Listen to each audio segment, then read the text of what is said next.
welcome everyone to a Circle Debate, Wrestling Delorean, and Cage My IQ podcast. Ladies and gentlemen, New Japan show. We are back in action finally.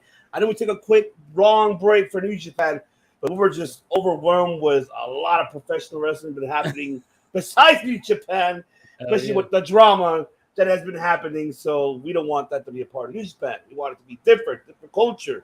But we're here. We're back, ladies and gentlemen. Dan will be joining us shortly, and but right now, of course, we have ourselves here, the blood, los hermanos, the bloodline here, a podcast, ladies and gentlemen. That is right. We the ones right there, Devin. You're watching. That's right. My other host here, my brother, mi hermano, Mike De Niro, ladies and gentlemen, Wrestling Delorean and Circle Debate Podcast as well, the host. What up? I'm so excited, man. It's been a while, and I can't wait to talk New Japan. I love talking New Japan. Oh, man, absolutely, man. And it's a hot day in Southern California for me. That's why I'm drinking a nice cold beer for that reason, because it's hot out here. So if you hear the background, the wind, it's hot. And I'm dying to see because it's hot. For all the audio platform listeners, too. But, man. It's hot over here in New York, too. Oh, I'm pretty sure it is, bro. Jesus. But, man, even though we did not, cover the beginning of Burning Spirit or even prior to the Burning Spirit tour, when they had the regular matches, they had the regular tours. But one thing we would like to say, Mr. De Niro and I, about the New Japan show, which we're going to be covering September 23rd, September 25th, we'll be covering the Sunday show. But before we get into it, I wanted to say congratulations to all the fans in Japan. It was so emotional to see them finally get the cheer and get the amazing. I was so happy for them, and seeing Tanahashi crying and thanking the crowd for being so patient of waiting for this long time, for like a year and a half, I believe so, of not cheering. And seeing I think the last one before the whole Burning Spirit started, I think it was Tanahashi and Okada. I think against TDMK, I don't recall who they faced, or I think it was Jay White. Yeah. But seeing Tanahashi crying and showing emotion of joy, of tears, and also behind the scenes, it really touched my heart to see that. And to see the fans finally get to cheer. So I don't know how you felt. You felt the same way, De Niro, when you finally get to see that crowd cheering. What was your feelings? What were your thoughts going through your mind when you finally get to see the New Japan crowd finally able to be clapping? I thought it was beautiful, man. Yeah, it was beautiful. It was a beautiful moment and very emotional, especially with Tanahashi, showing that emotion, showing his thanks for the people to be able to cheer. Us fans in the United States, we dealt with the pandemic just like the rest of the world, but we've had fans back since last year. So it's been over a year. We have fans back and back to normal, and the fans going crazy and the chants and all that. In Japan, they haven't had that. A year later, after we have fans in America back to the shows, they haven't had that, interaction with the fans. The fans were able to go, but they were very limited on what they could do. So it was a beautiful moment to finally hear the fans get behind the show again and get to cheer and just have fun, And I think that the wrestlers appreciate it just as much as the fans appreciate it. So it was a beautiful moment. Absolutely, it was, man. I was really stoked, really happy, and I can't wait for Wrestle Kingdom. That's what I'm waiting for. And hell yeah. These upcoming events, and oh my God. But we're here, ladies and gentlemen, before we get into Burning Recap, one more thing I wanted to go ahead and say, of course. Do not forget, for all you male and females out there, for all of our audio platform listeners as well, make sure you put on the code DeLorean for the 20% off of your Manscaped merchandise. Make sure you go to manscaped.com, put on the code DeLorean so you get 20% off, courtesy of Mr. De Niro here for the Wrestling Delorean Podcast. Make sure for all of our audio platform listeners as well, DeLorean, code DeLorean, 20% off of anything of your merchandise for the male and females. So make sure, especially for the males, you want to keep that nice and clean and smelling good. They say on the website, your balls will thank you, but so will she. So definitely get 20% off on manscaped.com. That is right. Manscaped, see, well, good sponsorship for you. But all right, but let's get into it. We're going to get into Burning Recap. So there was the Burning Spirit recap, of course, that happened. Wow, I mean, it was a long. We're not going to speak all of it, ladies and gentlemen. No, we're not. We're only going to speak the important ones that really happened, which was one. We're going to talk about the one on Sunday that happened on September 25th, which that card was incredible. But we're not going to talk about all the card of Burning Spirit for that one. We're only going to talk about the main key matches, developing the storylines that we're seeing already happening. So I want to get into first with this one right here, and that is, of course, LIJ versus Suzuki Gun. And that is, of course, Tetsuya Naito and Sonata versus Zack Saber Jr. and Taichi.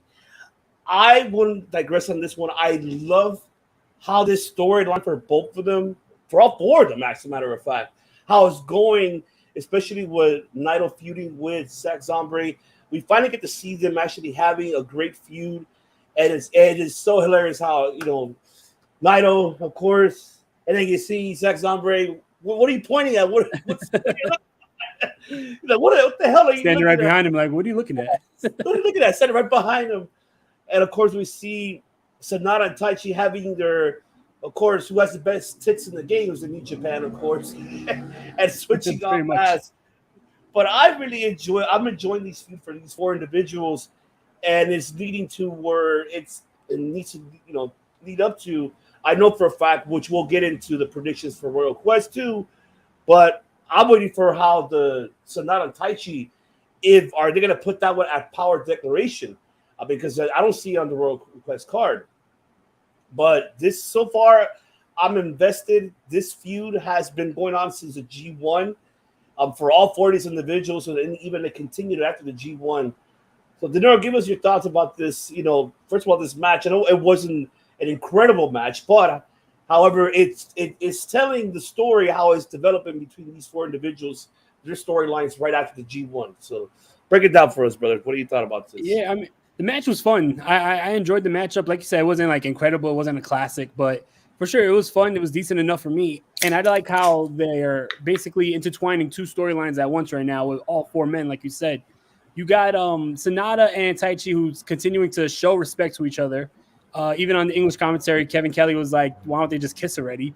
Because after the matchup, they exchanged masks as a sign of respect. Like that was like the peace treaty between them. And then you got the storyline. I like how they told the story of Zack Saber Jr. and Naito, being that in the 2021 G1 Climax, Zack Saber Jr. was the one who spoiled Naito, and then Naito got his revenge on Zack Saber Jr. in this year's G1 Climax. So I like how this has been going on, and they're telling that story that they had this long rivalry, and it's going to be coming to a head soon. So I think that it was a really cool matchup that told two stories at once. So it did its job for me. Oh, man, it did. Yeah. And I'm loving how Gato and how they're booking these storylines together. And that's the one thing that people don't kind of understand, why New Japan book a lot of either regular tag team or a 6-man or 8-man, could be a 10-man, but it tells a story because each one of them are having a storyline individually or even as a tag team. So it makes total sense for them to do this and continue it. And what are your thoughts? You think you're going to book Sonata Taichi for Power Declaration coming up, you know, right after World Quest? I mean, because it's not being booked here in this card tonight event coming up this weekend. So do you feel that this might be the one that we're going to see Sonata and Taichi finally, you know, one-on-one one last time at Power Declaration? I can see it going down there for sure.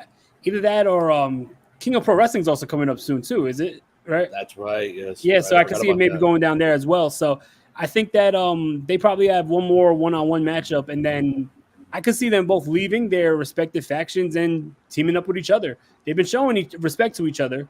So I think that you have Taichi leaving Suzuki Gun, and you have Sonata leaving LIJ, and then maybe they form a tag team, which I wouldn't be mad at because it really does seem like Sonata was going to be next up like a year ago, but right now he's not nowhere near that realm. So why not put him in a tag team? Put him with Taichi and have them go after FTR.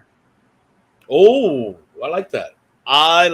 That's a good one. I didn't think about that. Okay, all right. Especially with World Tag League coming up, that could be like a sleeper tag team for the World Tag League. You put them together. Oh man, I can't wait. That's the one that I'm really, really looking forward to. Yeah, and I'm waiting for the announcement. I'm waiting for the brackets. I'm waiting for everything else of what they're gonna announce. But man, and then this other matchup here that I was really invested, and that is of course the IWGP Junior Tag Team Championship.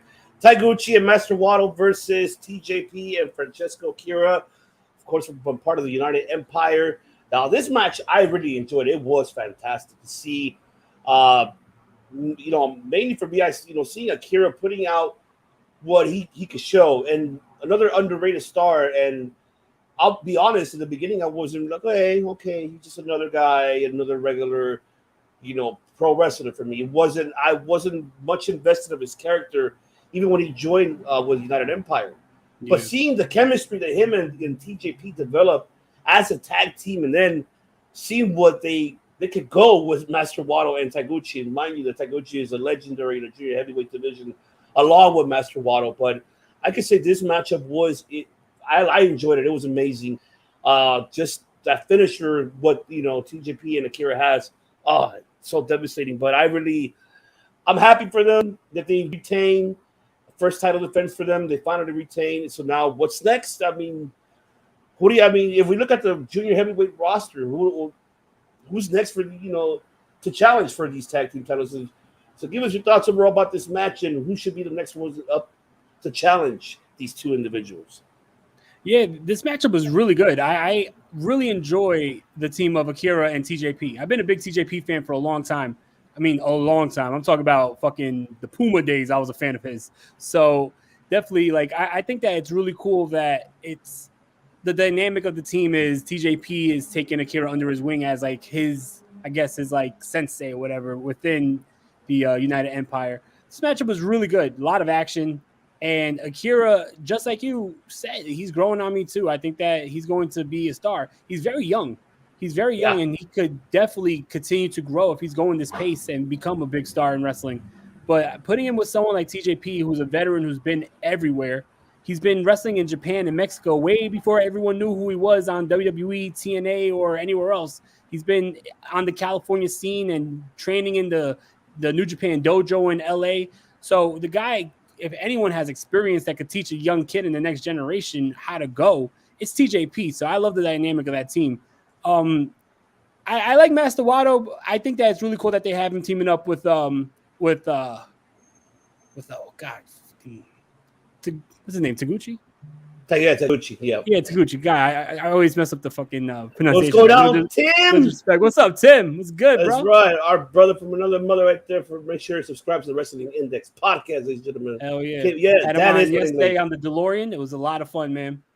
Oh, man, absolutely. It was fun. Check it out, the replay, ladies and gentlemen, on our channel. You might want to check that out. But yes, he's running late. Dan is running late, so he'll be on pretty soon. But yeah, so you were saying Taguchi, yes. Yeah, Taguchi and Wato, they make a good team. I feel like Taguchi been in a team with almost everybody in the junior division now. He's been around for a long time, but he's still got it. He still could go, but right now it's TJP and Akira's time. Right now the United Empire is just killing it. Who's next? That's going to be interesting. Maybe I could see ELP and Taiji Ishimori. Maybe that could be a good team to go against them. I don't know. It's going to be interesting. I think that we'll get more answers when we get to the Super Junior Tag. Are they doing it at the same time as the World Tag League? Yeah, they're doing it at the same time. The Junior Tag? Yeah, the Junior Tag and then the Heavyweight. Yeah, so they're going to mix it up. So I'm really I guess we'll get more clarity. Yeah, we'll get more clarity on who's up next after that, but it's going to be very interesting. I would like to see them, continue to – I know they're also in New Japan Strong. I would like to see them travel around a little bit. They would be a great team for AEW. AEW brings in a lot of these New Japan Strong teams and these New Japan teams. It'll be interesting to see maybe like the Acclaim versus the United Empire.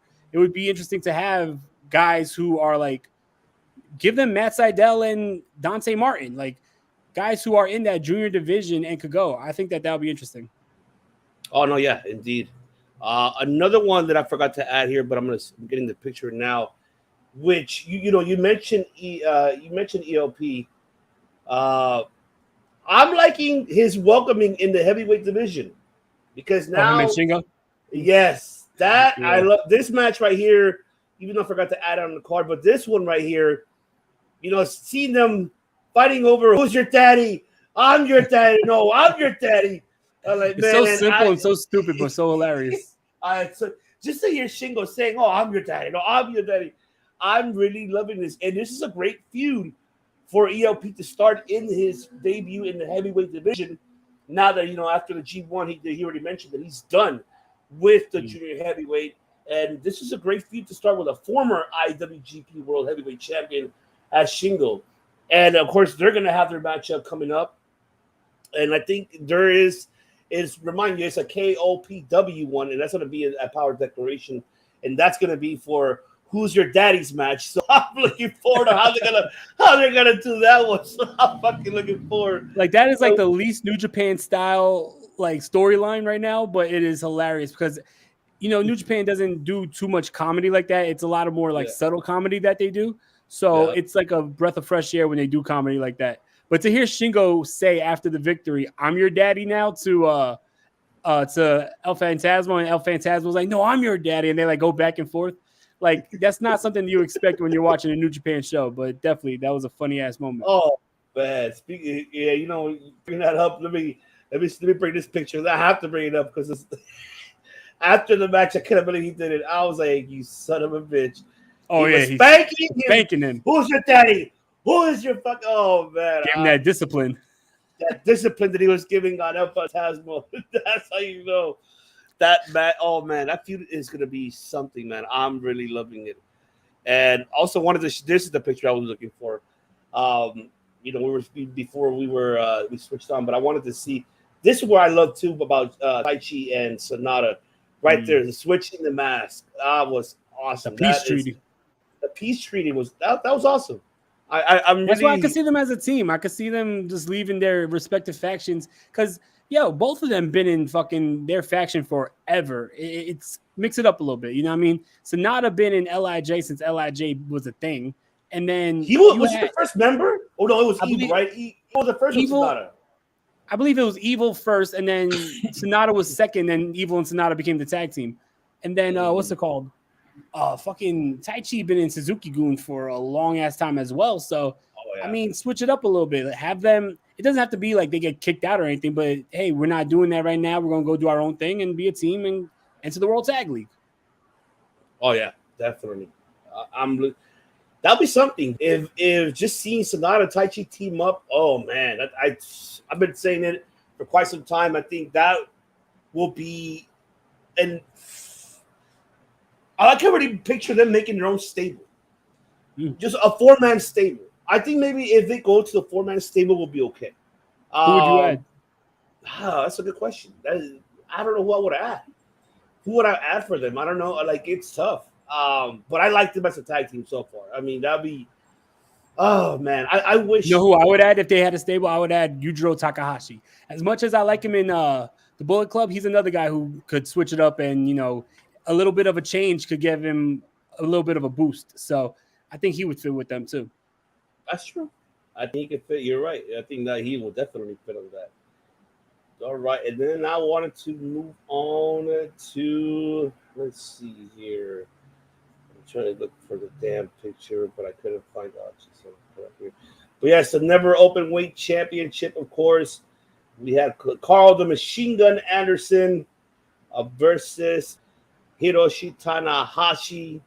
And man, all I can tell you is that match was actually great. I really extremely enjoyed that match. It's great to see Carl as a singles competitor.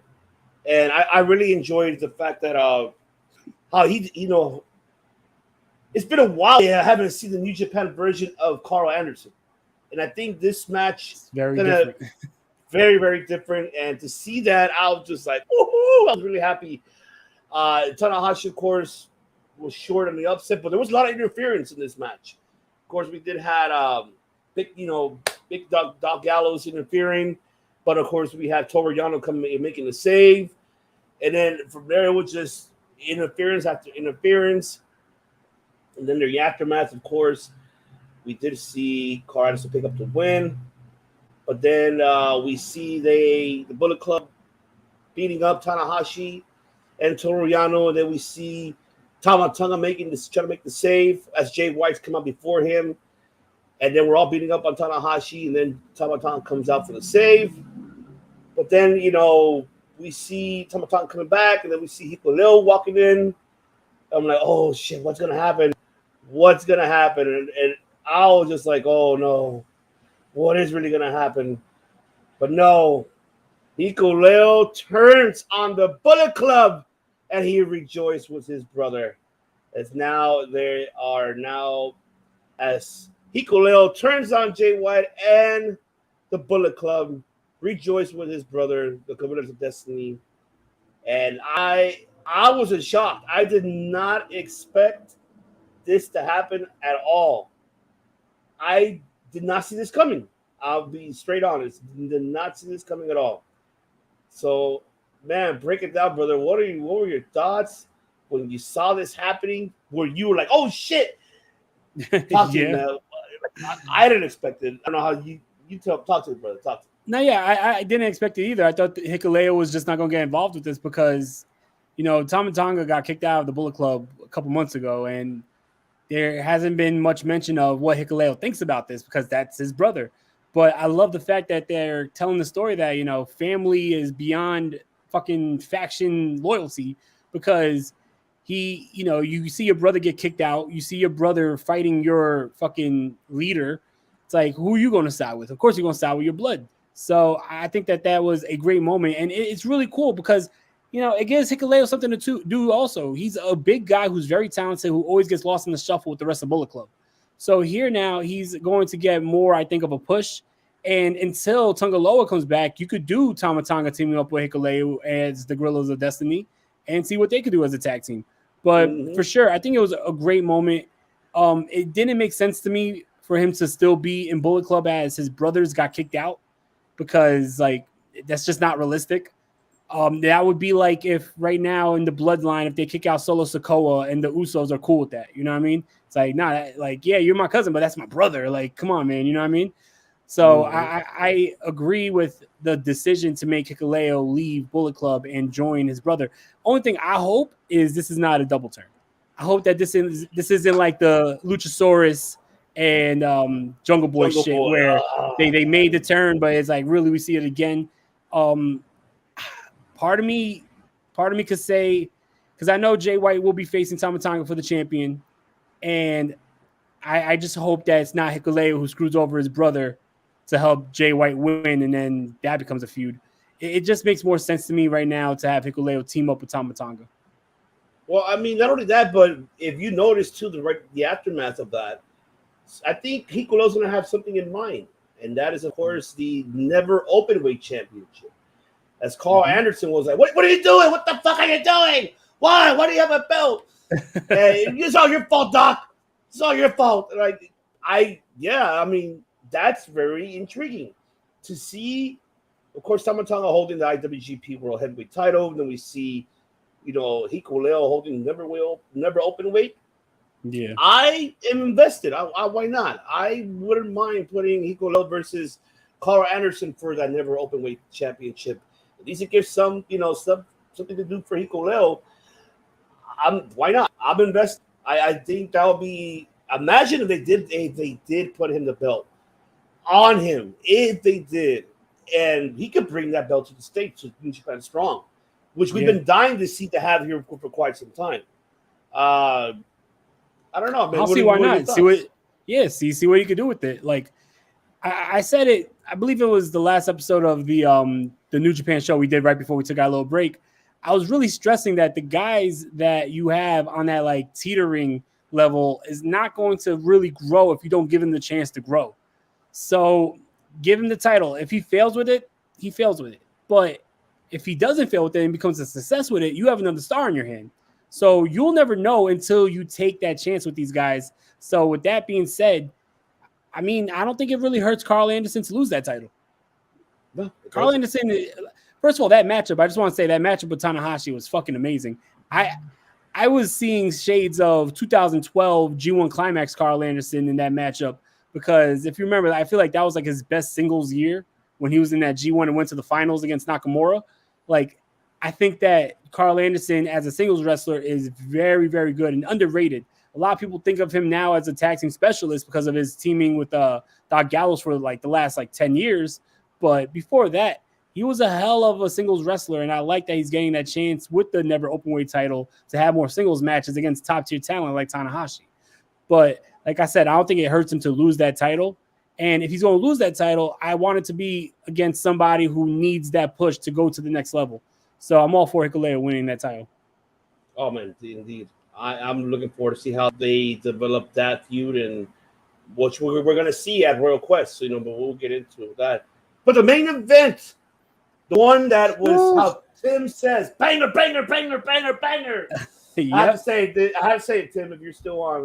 But I had to say it for you, brother. But hashtag banger. Hashtag banger.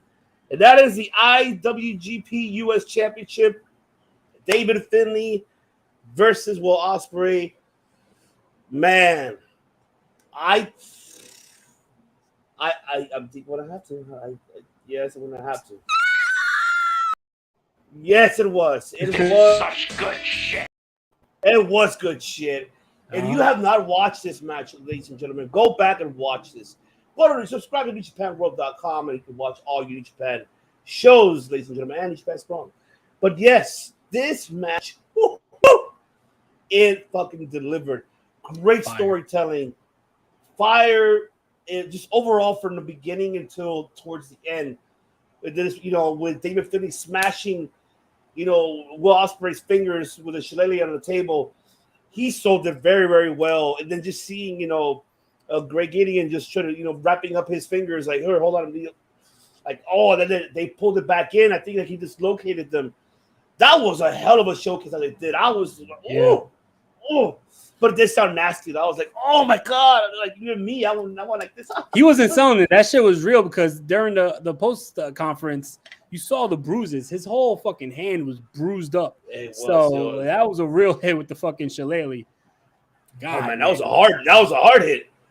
He took it like a champ. I don't know how the hell he took it like a champ, but let me say something. My grandmother is Irish, right? I'm part Irish, and they had a shillelagh, like no joke. They had a shillelagh in the house, like hanging up, right?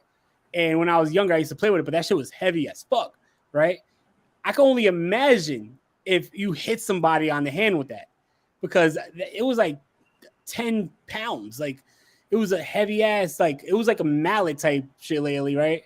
All I know is like you can't fake that. You saw it hit the fingers, and that could have easily broke his hand. Easily. Oh, yeah. So that was a real risky spot, but definitely crazy. Oh, man. That was... I just couldn't... Oh!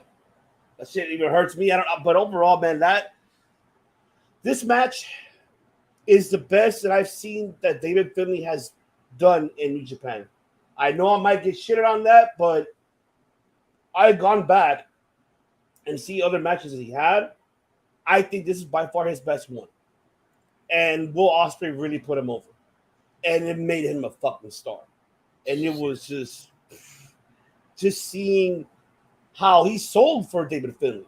Besides the shillelagh part, because he took it like a champ. But prior, besides that, it just everything that the offensive moves that Finlay was throwing at him. I Will Ospreay did not expect that from Ospreay at all.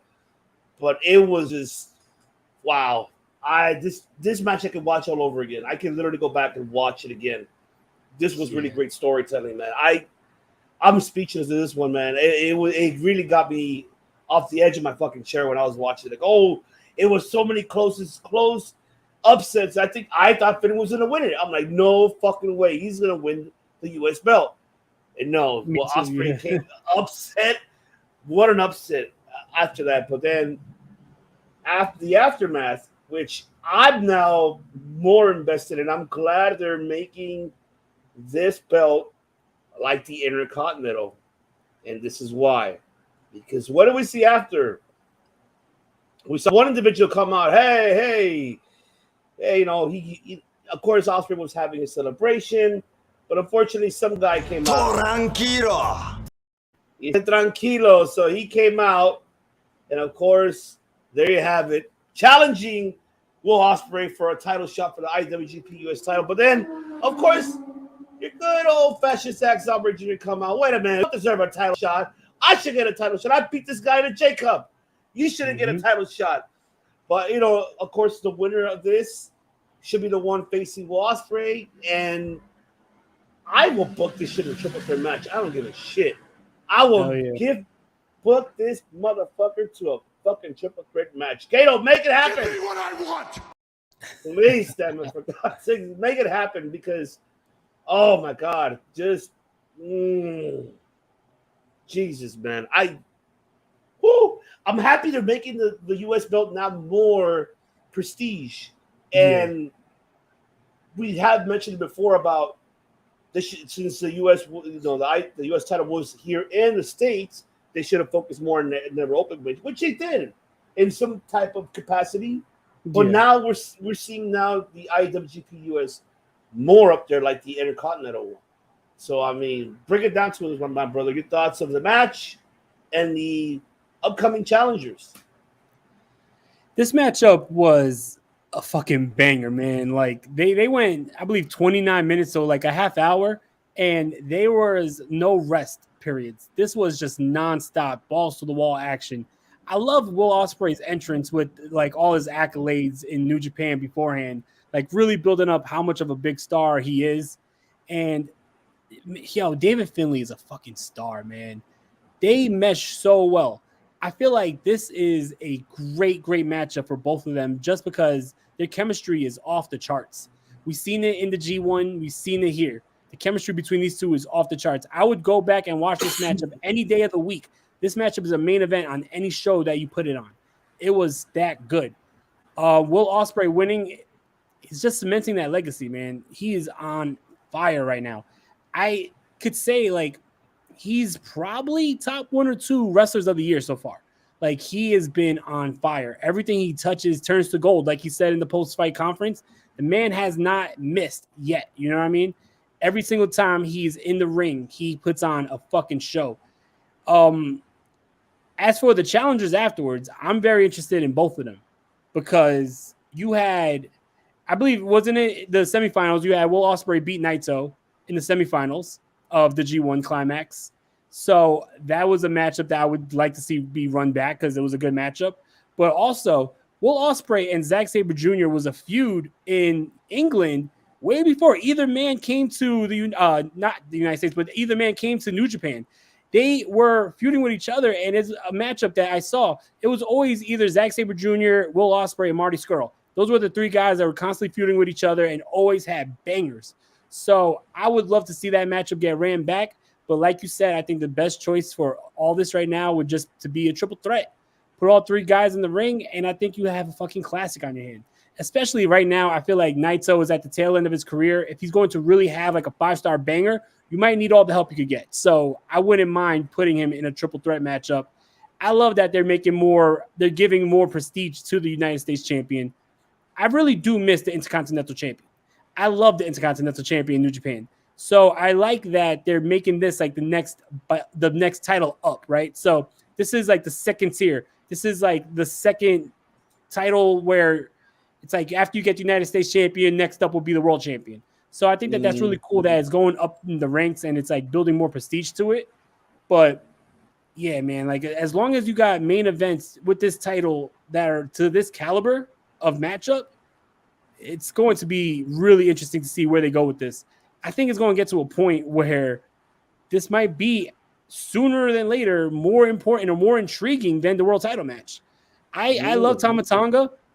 I told you that. Like I was really rooting for him during the G1. I'm more interested in what's going to happen with Ospreay and his title than Tama Tonga and Jay White. I think that's going to get to a point where it's undeniable you got to do Jay White versus Will Ospreay. And I don't want to see Will Ospreay lose that title to get to that point. I would fucking do title versus title. Yeah, absolutely. I think, oh, man, I'm with you. As much as I love Tama Tonga and I like how the story is going, and I mean, we might, if it does go all the way to Wrestle Kingdom, which I'm hoping it doesn't, but I think by the way how it looks, I think it might, because until Toloa comes back, then we will see that, God Bullet Club feud still continue. I think it's still going to continue no matter what once he comes back from his injury, or unless he comes back and turn on his two brothers and join forces Bullet Club. See, that's another thing too. Like it all depends how anything could happen if with this. But I really love this. I'm really enjoying this moment. Especially this one's the main one that I really enjoy. Man, seeing these guys in a triple threat match, please, Gato, make it happen. Make it happen at Power Declaration. Make it a draw at Royal Quest and let these guys fight at Power Declaration for the triple. Have this shit main event the New York show. That'll be fire. Oh shit! Right. United States champion in the United States. Put that shit at the Palladium on 44th Street. Book it, Gato. Book it, Gato. Book it, Gato. Book it. Damn it. Give me what I want. I know. We have to. Yes, I know. But, oh, man. If that was the case, if that was the main event of the, what are they calling it? The Battle on 44th Street or some shit like that? Yeah, Battle. Yeah. If that was the main event, I would literally go outside. I would wait outside online without a ticket and fucking beg somebody to give me a spare ticket to get into that. That would be the hottest ticket in town. God, man. New Japan coming to New York and that's your main event? Shit. Can't go wrong with that. No, man. I'm excited. And hopefully we get to see either one of these two individuals or all three of them, just competing for this, U.S. title. And I'm glad to make the title prestige. It deserves it finally because it's been here in the United States for so long. Now it's time for Japan to get a taste of that. And see, like I said, seeing the fans, they were even like, oh my God, this is really happening. Like I said, once again, it's good to see the fans really, their interaction. I'm really happy to see them once again interacting. So I am stoked to see what will happen. But now it is time, ladies and gentlemen, to get into the Royal Quest. That is right. It is a 2-night event coming up this weekend, Saturday, October 1st and Sunday, October 2nd. Make sure, ladies and gentlemen, subscribe to NewJapanWorld.com to make sure you watch this amazing event. As they're giving you, night one is about 8 matches. Let me double check one more time. 7 or 8 matches, but actually, yes, they're giving you 8 matches, 16 matches, ladies and gentlemen. So 8 matches in night 1, 8 matches in night 2. And we are here to give our predictions for night 1. And man, Dan Bakley is running late because he's gonna be like, "Damn, I missed everything you did." So you're gonna have to catch up, Dan. If you're watching this, you're gonna have to catch up. But yes, now it is time to get into the night 1 predictions for this event. Now let's get into it. The first matchup we do have, and that is, of course, the return of Gabriel Kid as he's facing Dan Maloney. I put Don. Jesus, I forgot his misspelled name. Don. The Don. Well, yeah, he is the Don, but it is Dan Maloney. So a Ref Pro Niv. And just to be advised, gentlemen, I'm not too much with these talents from Ref Pro. Only a couple of them that De Niro and I are recognizable, but by the highlights I was looking, I was doing my little homework, seeing who is Dan Maloney. This guy is he looks like he has a future in his hands for sure. So I'm invested to see how this matchup is going to turn out to be. Oh man! Oh, they love the shirt. You. That's right. Appreciate you, man. Love the shirt. How about my shirt, man? Oh, I know. I always wear flannels, bro. I know. I know. But man, talk to me, Dorino. Who do you got at this one? Gabriel Kid or Dan Maloney? I'm not too familiar with Dan Maloney, but I definitely am familiar with Gabriel Kid. Hell of a talent, very talented guy. Just because I guess process of elimination, I'm gonna go with Gabriel Kid. But I'm expecting a good matchup, and for the people that I don't know, I'm looking forward to seeing new guys that I'm not familiar with. I love watching new wrestlers. I appreciate you, gorgeous. I appreciate you, hot stud. That's right. I appreciate you, Tim. That's right. You're the man. You're the man, my brother. I appreciate you. But yes, I'm with you. I'm not familiar with Dan too much. Saw a couple highlights of his matches. He does have a great future. He is a great ground player, I'll tell you that. But I'm gonna have to go with Gabriel Kid. I'm happy to see him back, and hopefully he could give us a hell of a banger of opening show for night one. So I'm looking forward to see how that really goes. All right, now we move on to the second match, and that is, of course, we have the United Empire, Gideon Gray and Great-O-Khan versus Michael Oka and Ricky Knight Jr. Now, Ricky Knight Jr. I am familiar with. This individual, he is a stud. He's a great high flyer. He has a lot of attributes, and I'm looking forward to how this is going to work out. I know Michael Oka, I'm not much of a familiar with him. I can see that he's a Rev Pro champion. I think he is your Rev Pro champion. I think because Will Ospreay lost the belt to him. If I'm correct, if I'm wrong in the comments. Like I said, I'm not too much familiar with Rev Pro. It's too much wrestling to watch, but I am invested in seeing this matchup. So I'm gonna have to go with the faces side. I'm gonna have to go with Michael and Ricky on this one.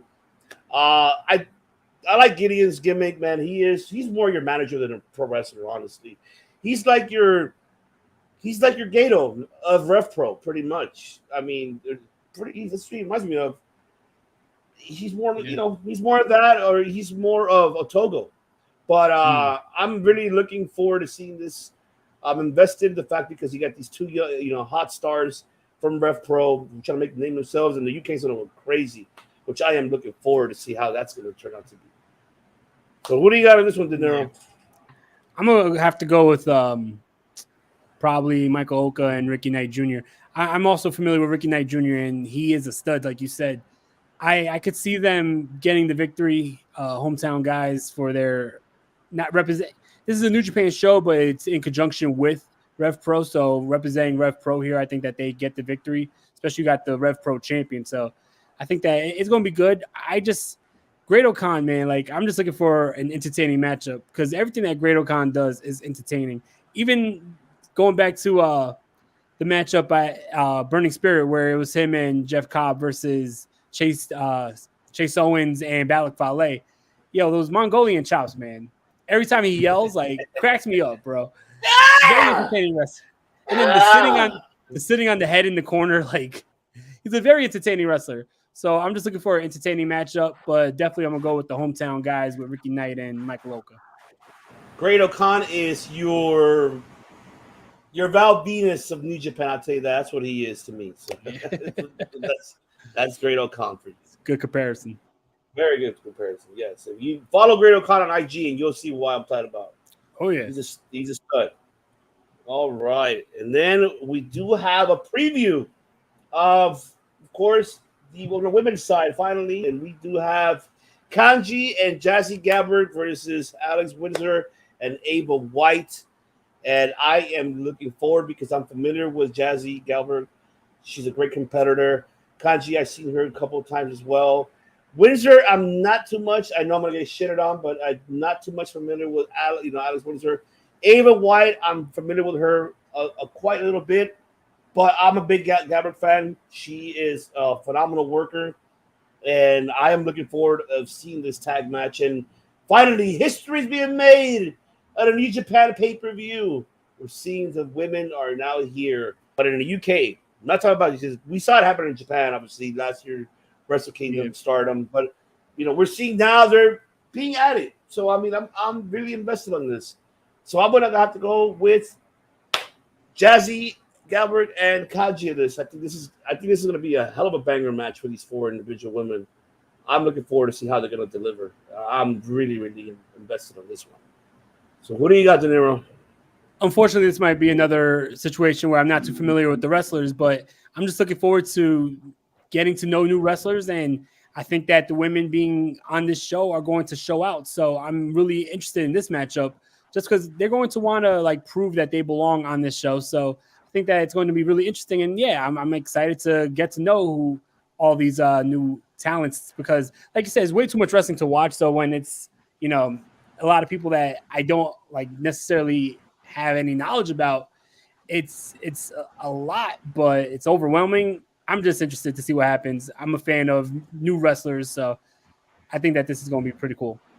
Oh man! Shout out to my brother What's going on, my boy Tyler? Count it out, Mike and Tyler. Make sure you subscribe. They just had Eric Bishop on the show.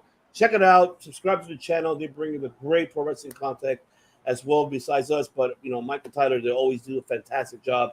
Much love, my brother. I know it's been a long time. And look who decided to come in all late. Oh, what up? What's up? Ladies and gentlemen, man? The man with the IQ. That man I wish my 49ers had, but it's not, unfortunate, which is some bullshit. And at least the Eagles have it. Oh, yeah. Yes.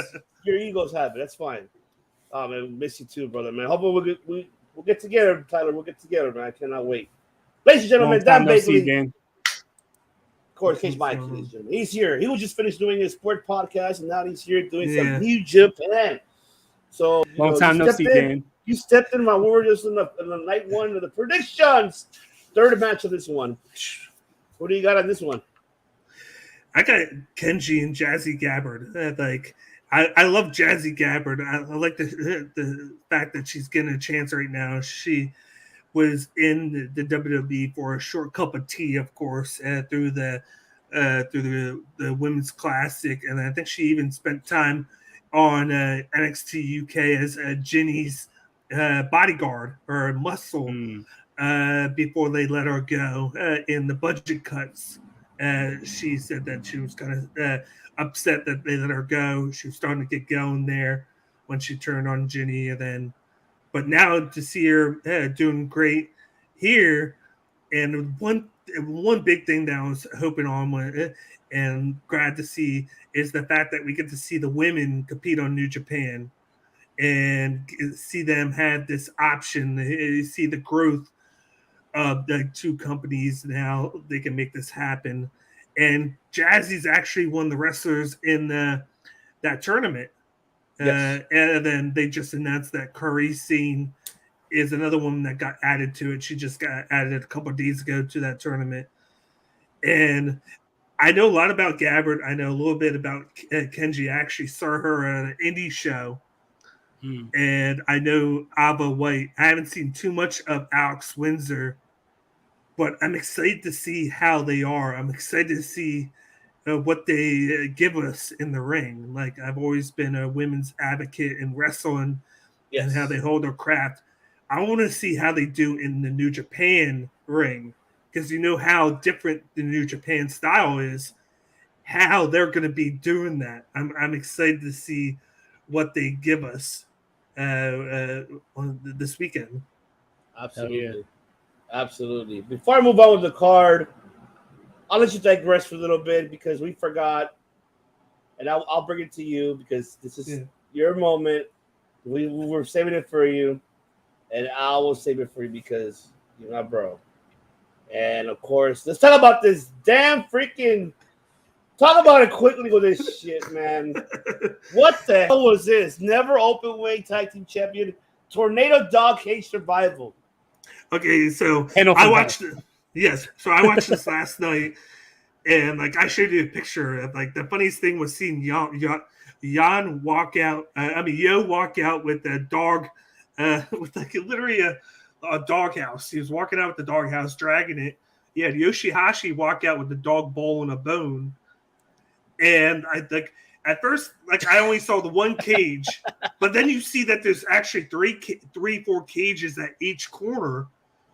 And at first I was like, is the goal to get all of them in? Because they didn't really explain it.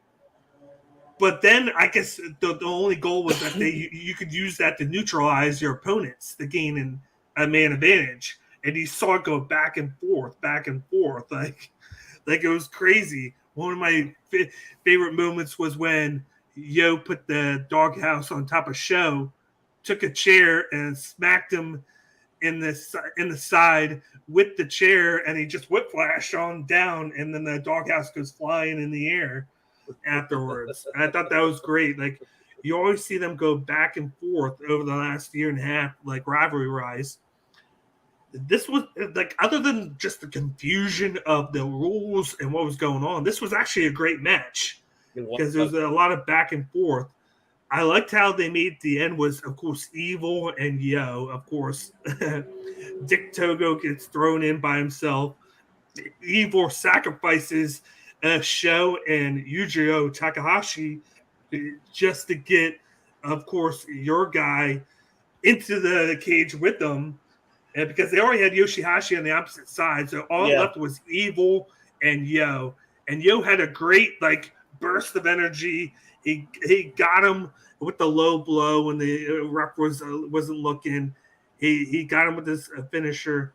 Only got the 2 count, but then he went to go for Everything Is Evil on Evil. It gets reversed. He gets cheap shotted.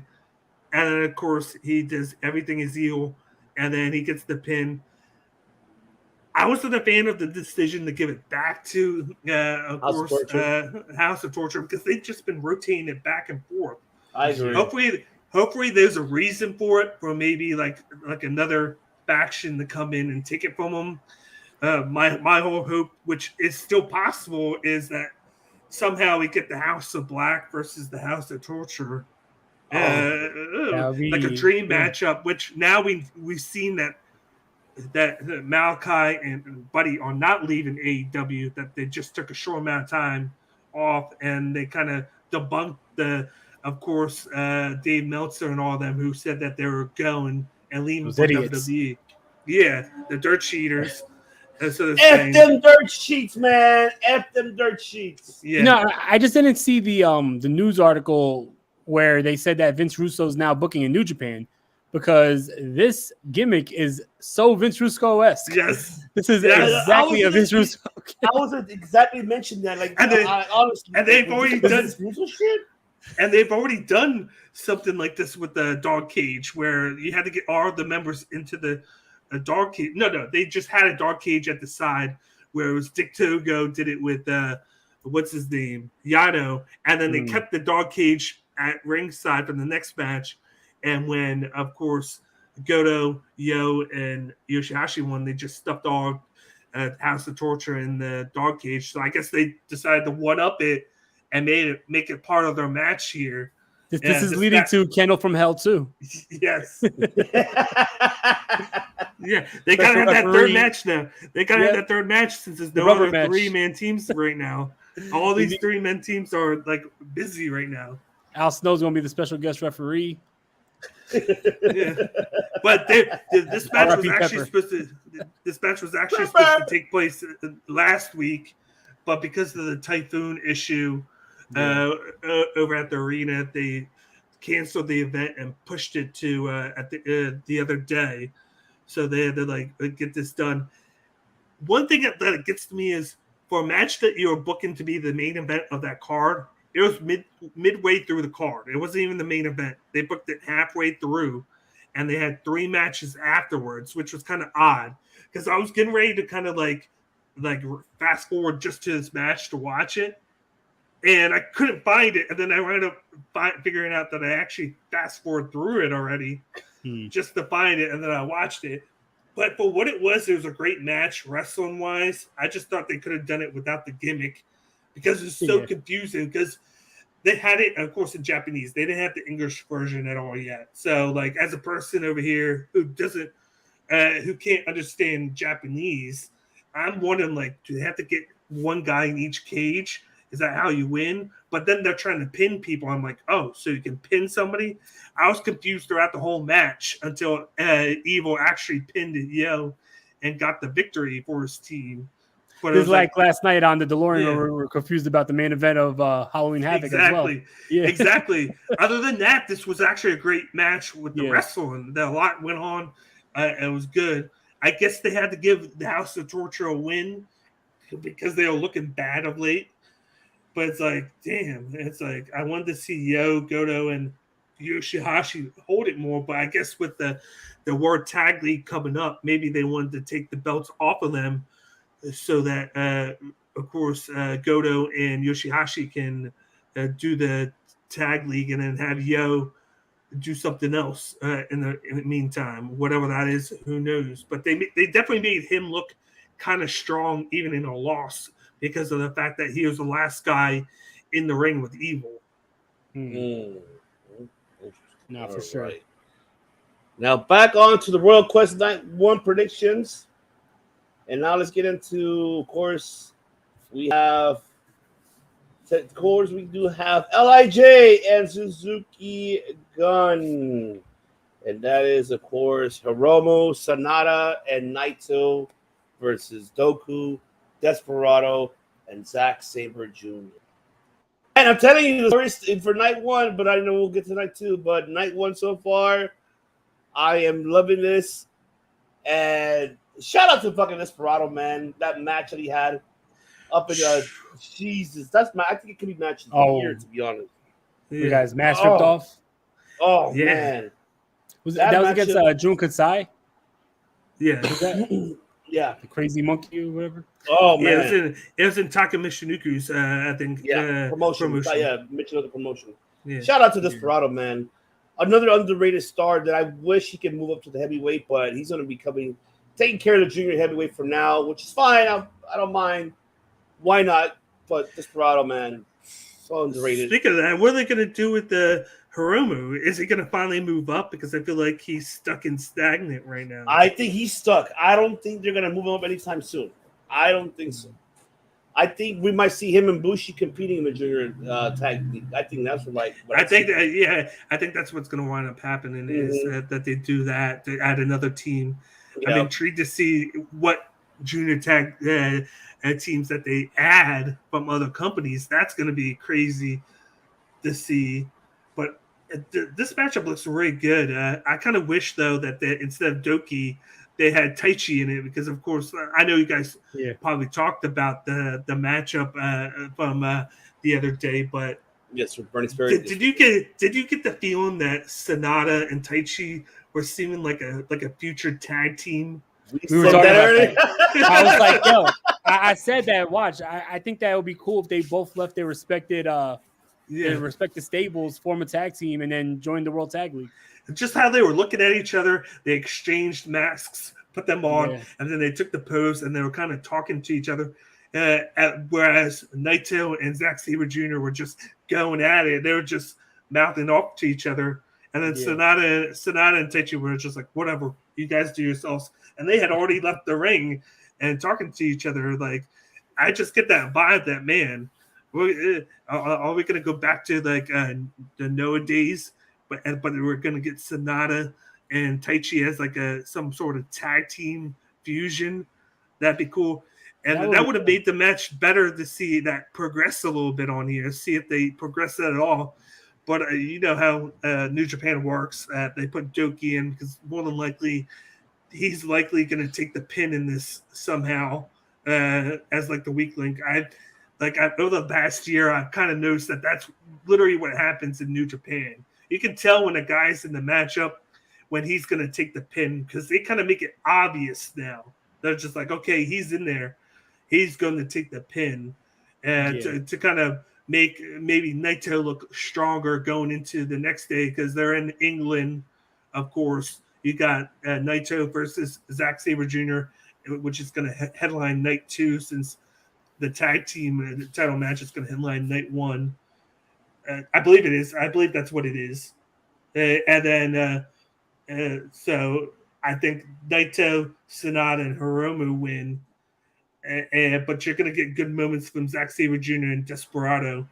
I just wish that Taichi was still in this match. Yeah, I definitely agree.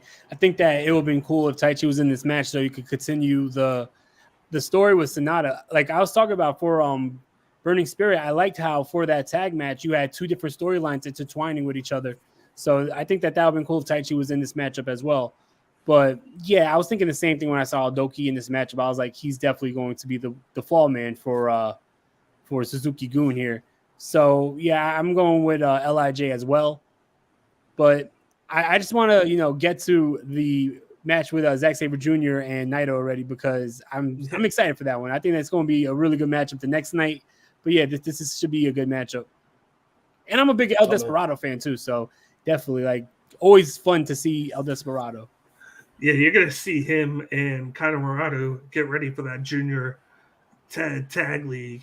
Yeah, I wish I could see him move up, like you said, but he's kind of like the linchpin of the junior division right now.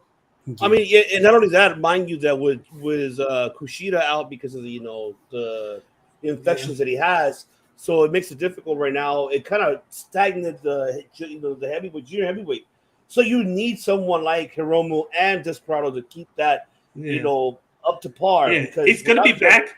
He's going to be back for the 10th because they just announced it's going to be Kushida, of course, getting that junior heavyweight championship shot on Decoration of Power.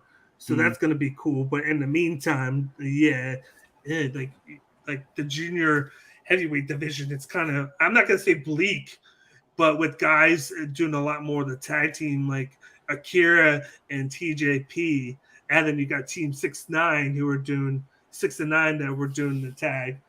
It's kind of created the singles action a little thin, even though like you saw all that talent that you have do the the tournament, the junior tournament, Best of Super Juniors. It's like, damn, you had all the talent. Like, why couldn't you have kept Alex Zane over here? Why couldn't you have kept him here? Yeah. Well, even Ace Austin. I would have loved Ace Austin to stay, but I know that they're not able to. But it's an unfortunate. Yeah. It's fine. It's fine. And let me just say, El Desperado looks just as cool without the mask than he does with the mask. Like, he looked pretty cool without it too. Yeah. Like, he definitely does, man. Oh, that's a fact. All right, so then we move on into the next matchup, and that is, of course, Tomoharishi and Okada versus Bad Dude Tito and Jonah representing TMDK. I want to say very brief, I am happy for fucking Bad Dude Tito, man. He did a fantastic job overall in the Burning Spirit tour. Oh, man, we spoke about him prior when we talked about him in the G1, during the pre-cards, before the actual main cards. This, man, congratulations for him, man. I'm really happy that he's getting himself known out there. And also shout out to Shane Hayes as well. He's doing a fantastic job out there as well. But, man, Bad Dude Tito, man, he's getting the spotlight, and I'm fucking happy. And this is to be in a feud with this type of caliber of Okada and Tomohiro Ishii. Damn, that's a round of applause for you. That's a round of applause, Bad Dude Tito. I'm very happy. But this is going to be exciting. I'm intrigued. I cannot wait to see who wins this one, and it's tough because I don't know who to pick on this one. Jesus. As much as I'm falling in love with TMDK, I'm gonna have to go with the Ryan Micah, and of course Tomohiro Ishii. So I choose them, man. Big damn you got on this one, brother. I'm with you with the matchup itself. I'm a big fan of the Mighty Don't Kneel. Everybody knows that's what the TMDK stands for. And it's like, one thing that I will say is I still wish that this singles match at Decoration of Power was for the briefcase.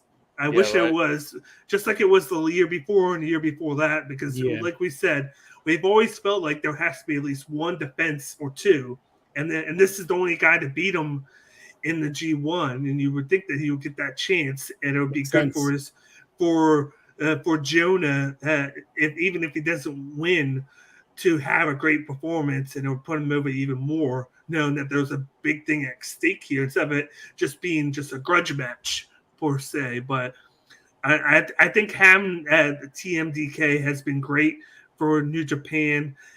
Jonah has done great. Like you said, Bad Dude Tito has done awesome filling in. I liked what he and with Royce Isaac did with Team Filthy. I liked the job he did. And it sucks that they're not there at the moment. Yeah. But and then Shane Hayes, Mikey Nichols, I think is coming back from an injury.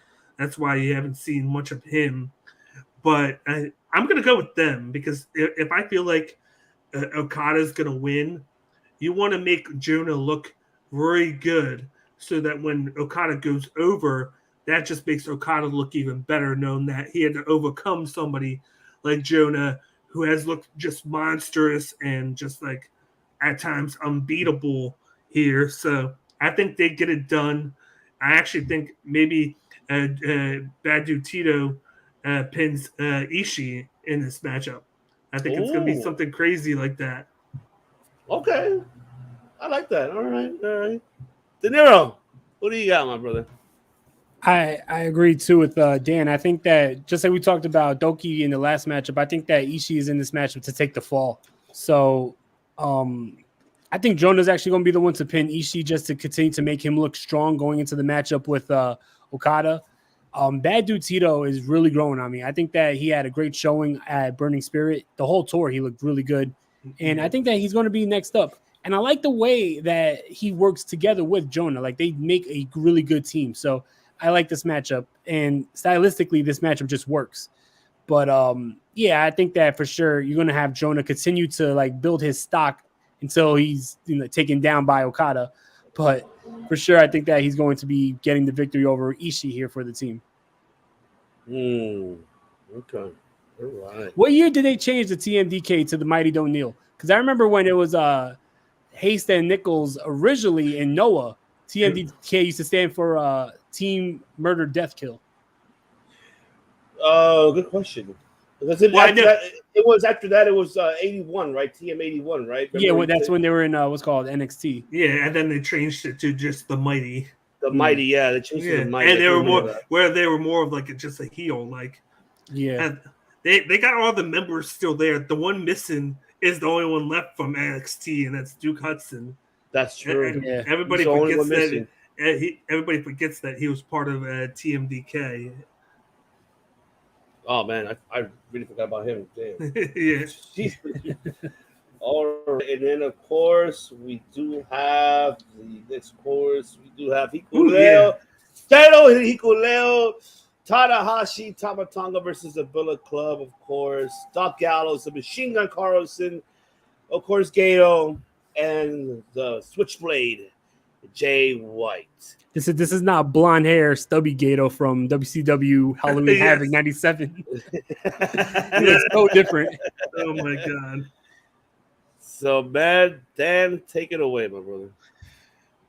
But boy, was I so happy when I saw Hikuleo turn on the Bullet Club and join with his brother Tamatanga. Like, part of me feels like maybe it's too good to be true, and then that here turn at Declaration of Power back to Bullet Club. That's what we were saying for sure. Yeah. I hope because it's not a Luchasaurus situation. Yeah, part of me feels it will, because that could be the way of like right now. This is going to make Tama look strong, and then have him lose to Jay White, which I somehow 10% of me still hopes that Tamatanga wins gold, because I feel like he deserves it. But I just like the storylines in this. Of course, Jay White, Tamatanga. You still have part of course, Tanahashi with Carl Anderson, the way that he lost because of Doc Gallows getting constantly involved in the matchup and kind of killing the moment there. But then and then Jados with Tama. But now you have like Hikuleo there. I loved how they had Tamatanga hand him the never open weight belt and then be like, yo, here, you can go after this now, as like a future feud with Carl Anderson. I think that's the perfect route to have if you're going to have Hikuleo be a good guy, to have him go after that belt, because that belt could be a thing that he can hold for a while and build as a character, even if Tama wins or loses. But in this matchup, of course, Gato's going to take the pin. I think he's going to get pinned by Hikuleo. I think they want to build Hikuleo up a little bit now, knowing that he's the guy with the least experience on that team. And you want to make that side look strong so that when, of course, Jay White wrestles and he gets the pin, which I think he'll retain the belt, that puts him even more over. Like we said, you always want to have the guy going after the belt look a lot better going into it, so that when he loses, it makes the champ look better. Yeah, indeed. Okay, love it. Nero. This matchup is going to be really interesting because of everything that just took place at Burning Spirit. I love just the history of all the men in this matchup. Even dating way before Bullet Club, even when they were not even in New Japan, like going back to the 90s with the War promotion, Wrestle and Romance, the top tag team was Jado and Gato. So it's cool that, I love that they're on opposite ends here and still going to this day. You got Carl Anderson, Tama Tonga, like so much history with the early days of Bullet Club here, the newest leader of Bullet Club, even though he's been the leader for a while, but Jay White. There's a lot of history in this matchup. I definitely think that they could go one or two ways. You could have either Tama Tonga pin Jay White to continue to build to that matchup, or you could have Hikuleo pin Carl Anderson to build to when they eventually go at it for the never open weight. Because, they need more of a story than, oh, well, you could go after that belt. Like, what makes him a contender for that title? Like, I think that if he pins Carl Anderson in this matchup, then you could say he has an argument to go after that title. But either way, I'm giving it to Hikuleo, Tama Tonga, Tanahashi, and Jado. Okay. I'm going to have to go with something tells me that I'm going to have to see Bullet Club take this one. I think Jado's going to take the pin, and I think Gato's the one who's going to do it. Old rivalries are going to go at it again, and he's going to get pinned. And this is going to be a brawl for all because, of course, with the turn of Hikuleo, Jay White being pinned, I gave you the world! I gave you everything! I was going to give you the key! But no, it ain't going to. So that's not going to happen. So, I wish I could key in and just cut out that point of his post match interview that he had the other day because it was just classic. He didn't know what to say. He was just like, "What just happened? What happened? It turned on me. What is going on?" Like he was a loss for words. And with Jay White, that doesn't happen with him, but it happened here. Like he truly was at a loss for words, and that's why he's getting people with it because that's where he gets people sucked in because you're like you so want him to lose because he's so cocky, arrogant. He knows what to say every time, so that when you get to a point where he doesn't say something, you feel like you've gotten over. But then when he sucks you in, and then he gets a win, and then you're just like, damn it, he got us. He got us there.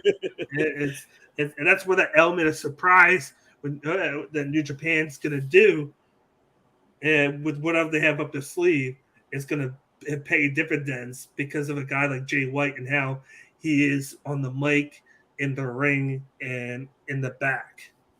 What I did like, though, is what he said. I don't know if you remember. I don't know if you caught what he said. He's like, I would have done the same thing.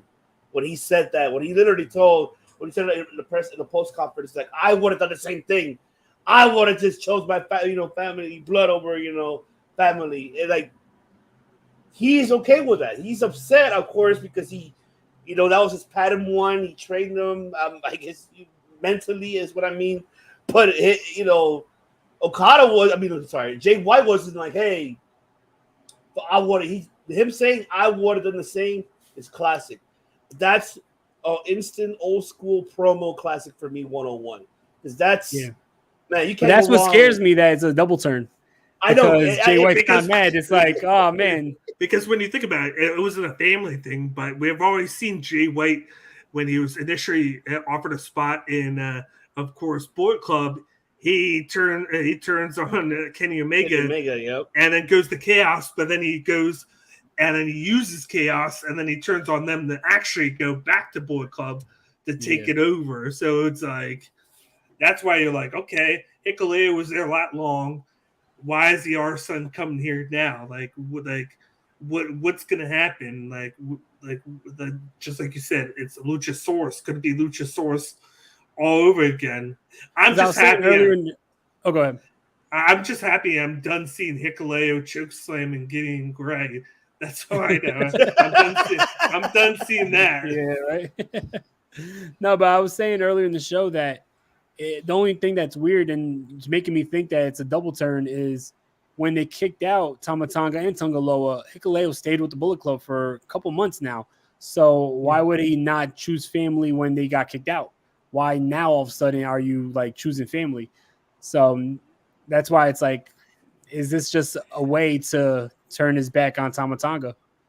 I will say that the thing that makes it perfect is the fact that when that happened, he was on Impact still. Yeah. So they could play that storyline where, well, he wasn't in New Japan at the time. And then when he came to New Japan at the beginning of the month, Tama Tonga wasn't even on the cards at all. But I'm sure you got the memo that my brother's no longer with Bullet Club. Yeah. No, I'm just saying from New Japan's point of view, that's the picture that they're painting. They're like, this is the first time that they're in ring together or on the same card, you would say. Yeah, it makes sense. And so, like, it works out to where they can do it at this time. I'm shocked that they picked this moment to do that moment to do so, because they didn't even do it after the tag match. They did it after the Carl Anderson Tanahashi match. Yeah, and that's honestly, that surprised me when they actually pulled the trigger before, you know. So that makes me like think that maybe it's for Hikuleo to go after Carl Anderson, and it's not going to be a double turn, because then if that's the case, why did you not just do it after the tag match instead of after this match? Because it just makes it random for to do it here if he's just going to do a double turn. Right. No. Not yet. Indeed. All right. Let's move on. And that is, of course, we do have. I don't know why this is not the main event, but I guess this is the way I look. I think they might do. Hopefully, it's the main event. But I put it here because the way how the card is on New Japan, and that is, of course, the IWGP Heavyweight Tag Team Championships, FTR versus Aussie Open, colors Kyle Fletcher and Mark Davis. This is a match that I am excited for. We see FTR. They're going to get a huge pop in the UK, in my opinion. I don't give a fuck what anybody says. This is going to be an extreme huge pop for them.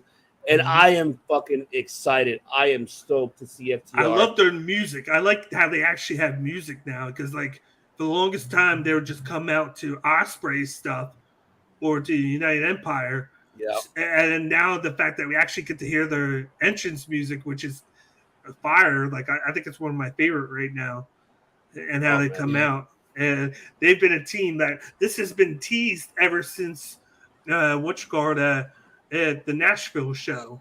Ever since that, this has been teased since then, when they had the 3-on-3 match with the Aussie Open and, of course, with TJP versus FTR and, of course, Alex Zane. They've been teasing it ever since, and then you knew it was going to happen. And this is where social media kind of comes in handy in booking a great matchup. You got two tag teams going at it, and it's going to be the first title defense of FTR. You have to think that they're going to go over, especially since Jeff Cobb and Great O'Khan won their match, and which was they were making it to be the number one contender match. So they never announced it during that match or after the match, but you would assume that they're the number one contenders, you would say. Mm-hmm. So you wouldn't have Aussie Open go up against win and then go up against a fellow United Empire tag team. So I think it's going to be a great match. You're going to highlight both teams, but at the end of the day, FTR is going to remain champs because I want them in that World Tag League. That's what I want, and I'm going to get it. Word to the Batista. Yes, yeah. I mean, he asked for it. All right, damn it. All right, here we go. Give me what I want. You got to give Dan what he wants, man. He's been asking for it for quite some time. Yep. Take it away, De Niro. I'm excited for this. If I'm not mistaken, like, correct me if I'm wrong. Wasn't there I think it was on Rampage. Wasn't there a trios matchup where FTR and Aussie Open were on opposite sides and mixed it up a little bit? Because I could remember. It was on. I think it was on. Maybe it was Rampage, because it was. I believe it was like FTR and like Trent or something versus. Yes, it was. It was versus Will Ospreay and Aussie Open, and then FTR and Trent won. Yeah, and I remember like them having good chemistry with Aussie Open, and from what I've seen of Aussie Open on New Japan Strong and on AEW, great tag team, and I think that they're going to mix it up really well with FTR. Oh man, like this is going to be a great match. This could steal the show. Great to see FTR on a New Japan show, and this is going to be a banger. And I'm banger, Tim. Yep. I definitely am thinking that FCR is going to retain here. And yeah, I'm just expecting a fucking great matchup between these four. Oh man, indeed. I am looking forward for that. And now for the main event is night one for Royal Quest. And I'm shocked if this is a main event, but I'm at the same time I'm not. I'm kind of actually happy that when you look at one of the guys in the match, that's probably why it's the main event. Well, I mean, of course. You're absolutely right. Because it is Will Ospreay versus Shota Umino. And this Where's is Moxley? Where's Moxley at? Where is it? I hope Moxley shows up and supports his boy. Or do it all. His young boy. Yeah. His young lad. Speaking of that, like I just want to make this comment. Did you see after the match at the Nashville tapings that Moxley reunited with Umino, and then he's talking about how he's so proud of Umino and what he's doing. Yeah. He was like, Umino.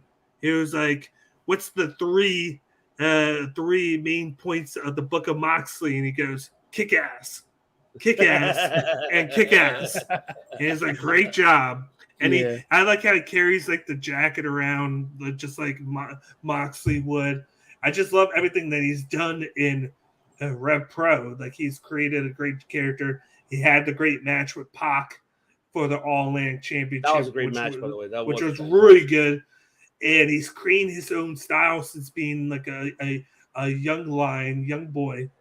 But of course, they're gonna have a big time match. Ospreay's gonna get the crowd involved because he's of course a former champion in Rev Pro.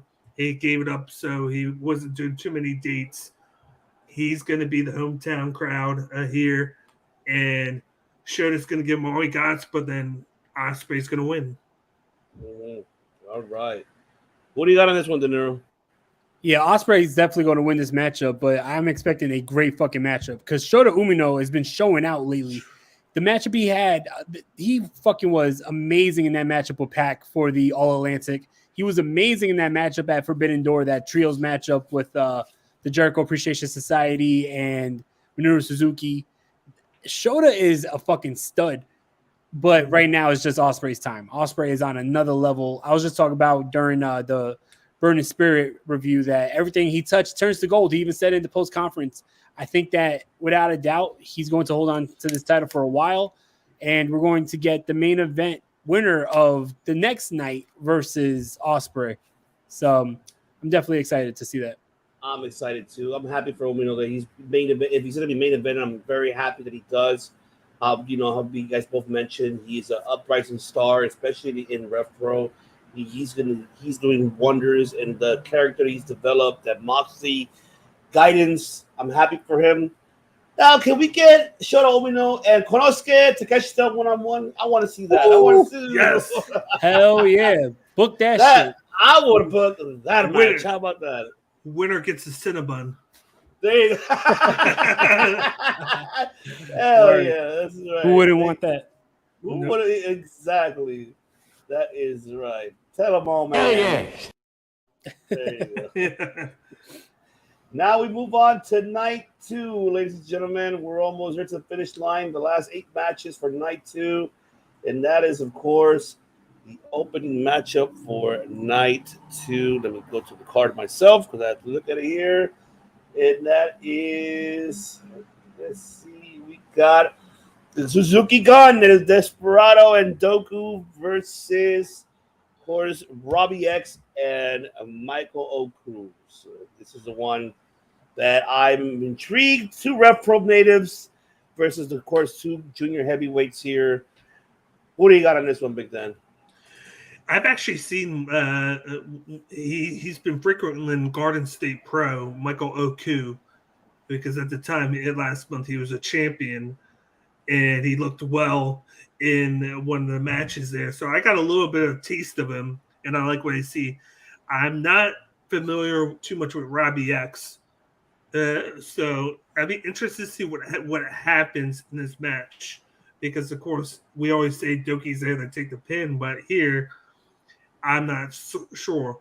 But you know what? I think Michael Oku and Robbie X win this one. I think they put over the hometown guys, and Michael Oku pins Doki. Okay, I like that. All right, Nero, what do you got, my brother?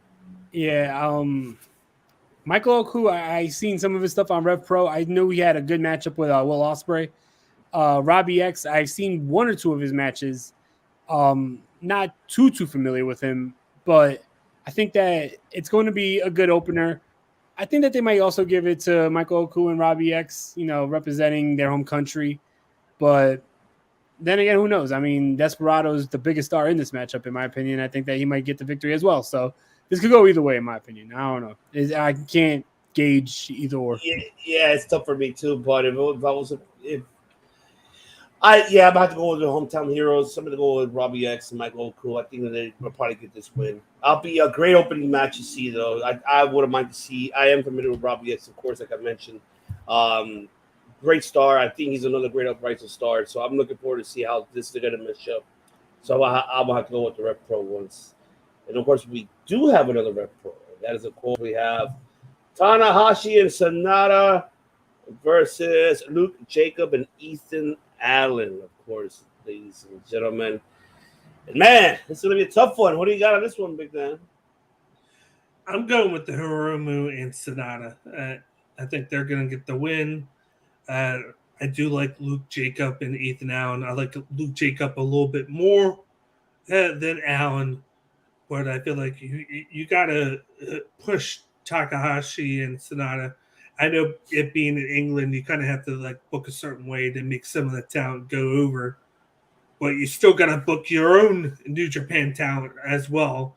So I think this is one of the ones where they'll make Jacob and Allen look good, but in a loss. And I think maybe Hiromu, you know what? I think Sonata makes Ethan Allen a tap. Okay. I like that. All right, De Niro. I think that Sonata and Takahashi are definitely going to win this. In my opinion, being a New Japan show, this is two of the more, I guess, upper echelon in New Japan talent. So I think that for sure it's going to go to LIJ. Not too familiar with Luke Jacob and Ethan Allen. That's why, I'm saying, I'm really looking forward to this, to both of these nights, because there's quite so many wrestlers that are going to be new to me, and that excites me. Oh, absolutely. I think that's the beauty of this. I mean, that at least the world is getting to know more about Rev Pro, and Rev Pro is another underrated, of course. I've seen some of their stuff, and I wish I could see more of it, and I could find it more, ways of watching it, because there's some great stars that have come out of Rev Pro. Of course, we all know Will Ospreay, and we know Shota Umino's there, but there's other talent there too that have come from it, and there's some in the WWE right now. Indeed. I totally agree. All right, and now we get to the first round of the tournament for the IWGP Women's Championship. Jazzy Gabbard versus Abel White. This is the first round of the tournament. And I thought they were going to make both night 1 and night 2 of the first round. So I don't know what happened there. That was what I was expecting, but I guess they're going to start it off in here, I believe so, and then head into Power Declaration until they head into November's show. So, Big Dan, what do you got on this one? I'm going to double down on Jazzy Gabbard. I'm going to double down her. She's tall. She's big. They build her up in promotions as a monster. I think she goes and wins this one. Yeah, I'm with you 100% too. I can't say no. Like I said, Eva White, I'm familiar with her, but I'm a big Gabbard fan. I think she has what it takes, and I'm looking forward to see how they push her in New Japan Women's Division. De Niro, the floor is yours. I have a lot to say about this matchup. I'm going for Jazzy just because I picked Jazzy for the last women's matchup. Not too familiar with any of them. I don't think I've seen any of her work in WWE, NXT, UK, but for sure, I think that, it's going to be interesting. I'm glad that they're going to start off the tournament. I'm really excited for this tournament, though. This tournament to crown the first IWGP Women's Champion is going to be historic, and I'm really excited for that. So, sign me up for that. There we go. That is right. And of course, we do have next matchup, and that is Ricky Knight Jr., Gabriel Kid, Shota Umino, and FTR versus the United Empire. Of course, you have Gideon, you have Great Khan, you have Mark Davis, Cal Fletcher, and Will Ospreay. What do you got on this one, Big Dan? First off, can I just say it's good to see Gabriel Kid back in the ring. Of course, the mental health issues that he was dealing with, he took like 6 months off, and especially right after he just graduated as a young lion, he was starting to get his own look on New Japan Strong before he did this. So congrats to him on coming back. Hopefully he's right in the head and he's got everything straight.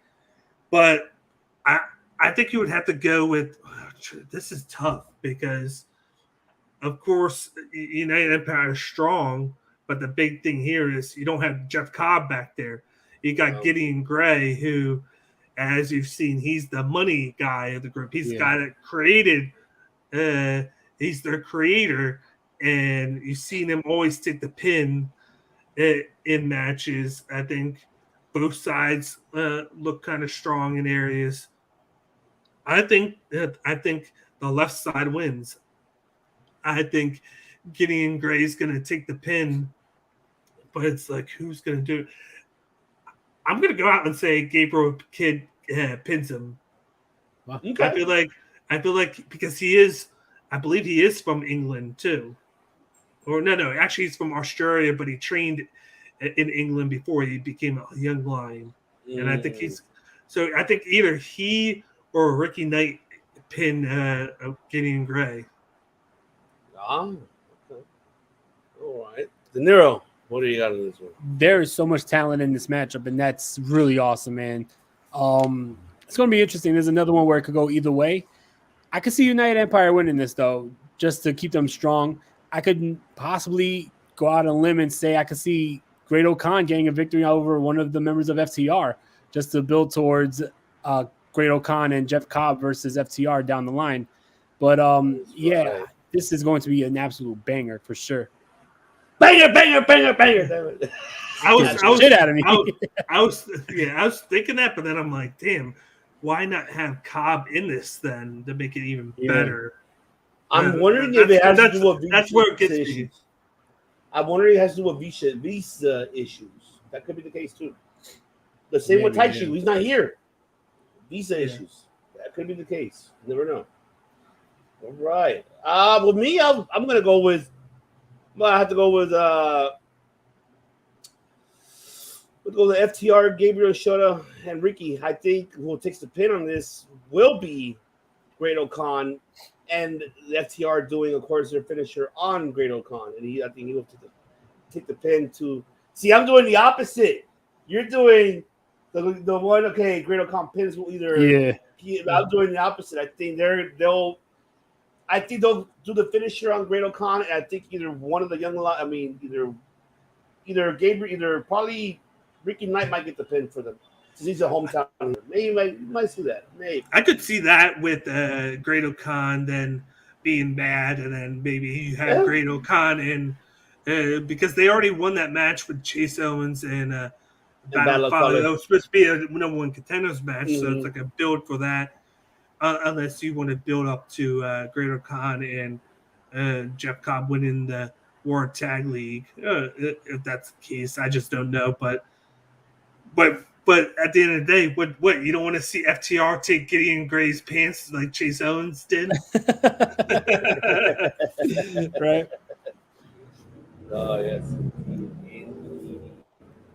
All right, then we do have Hikuleo.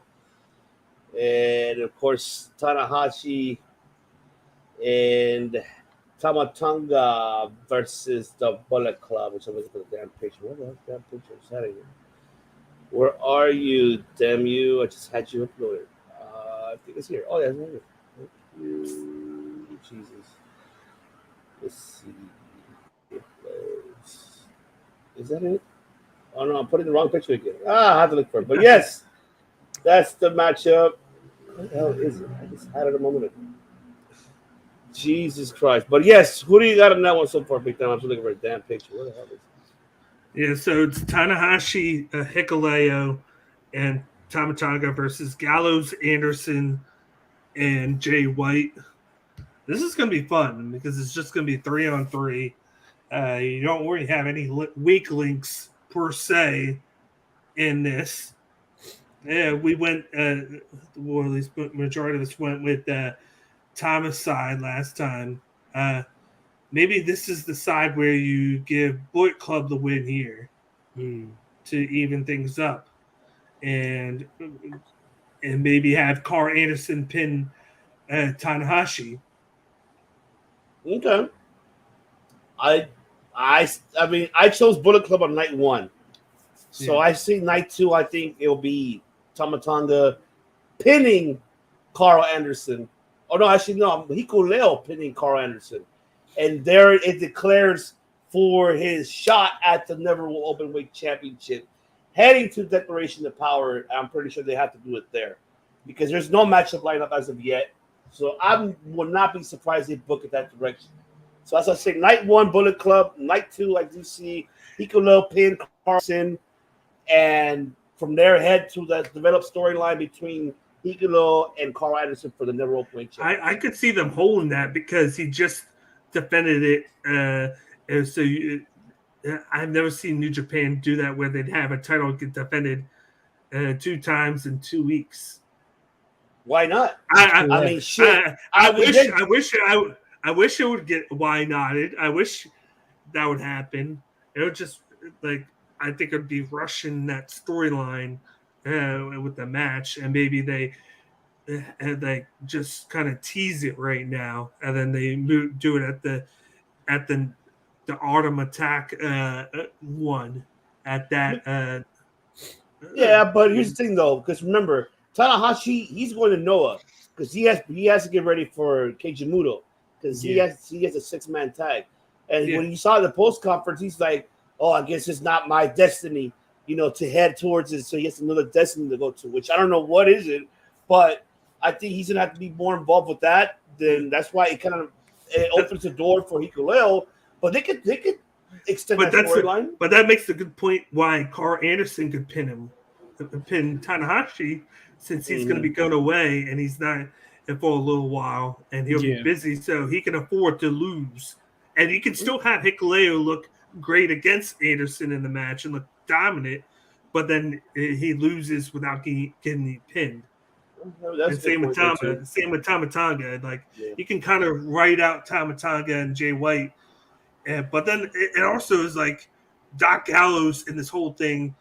The 2 guys that aren't doing anything are Doc Gallows and Tanahashi, because like you said, Tanahashi has plans.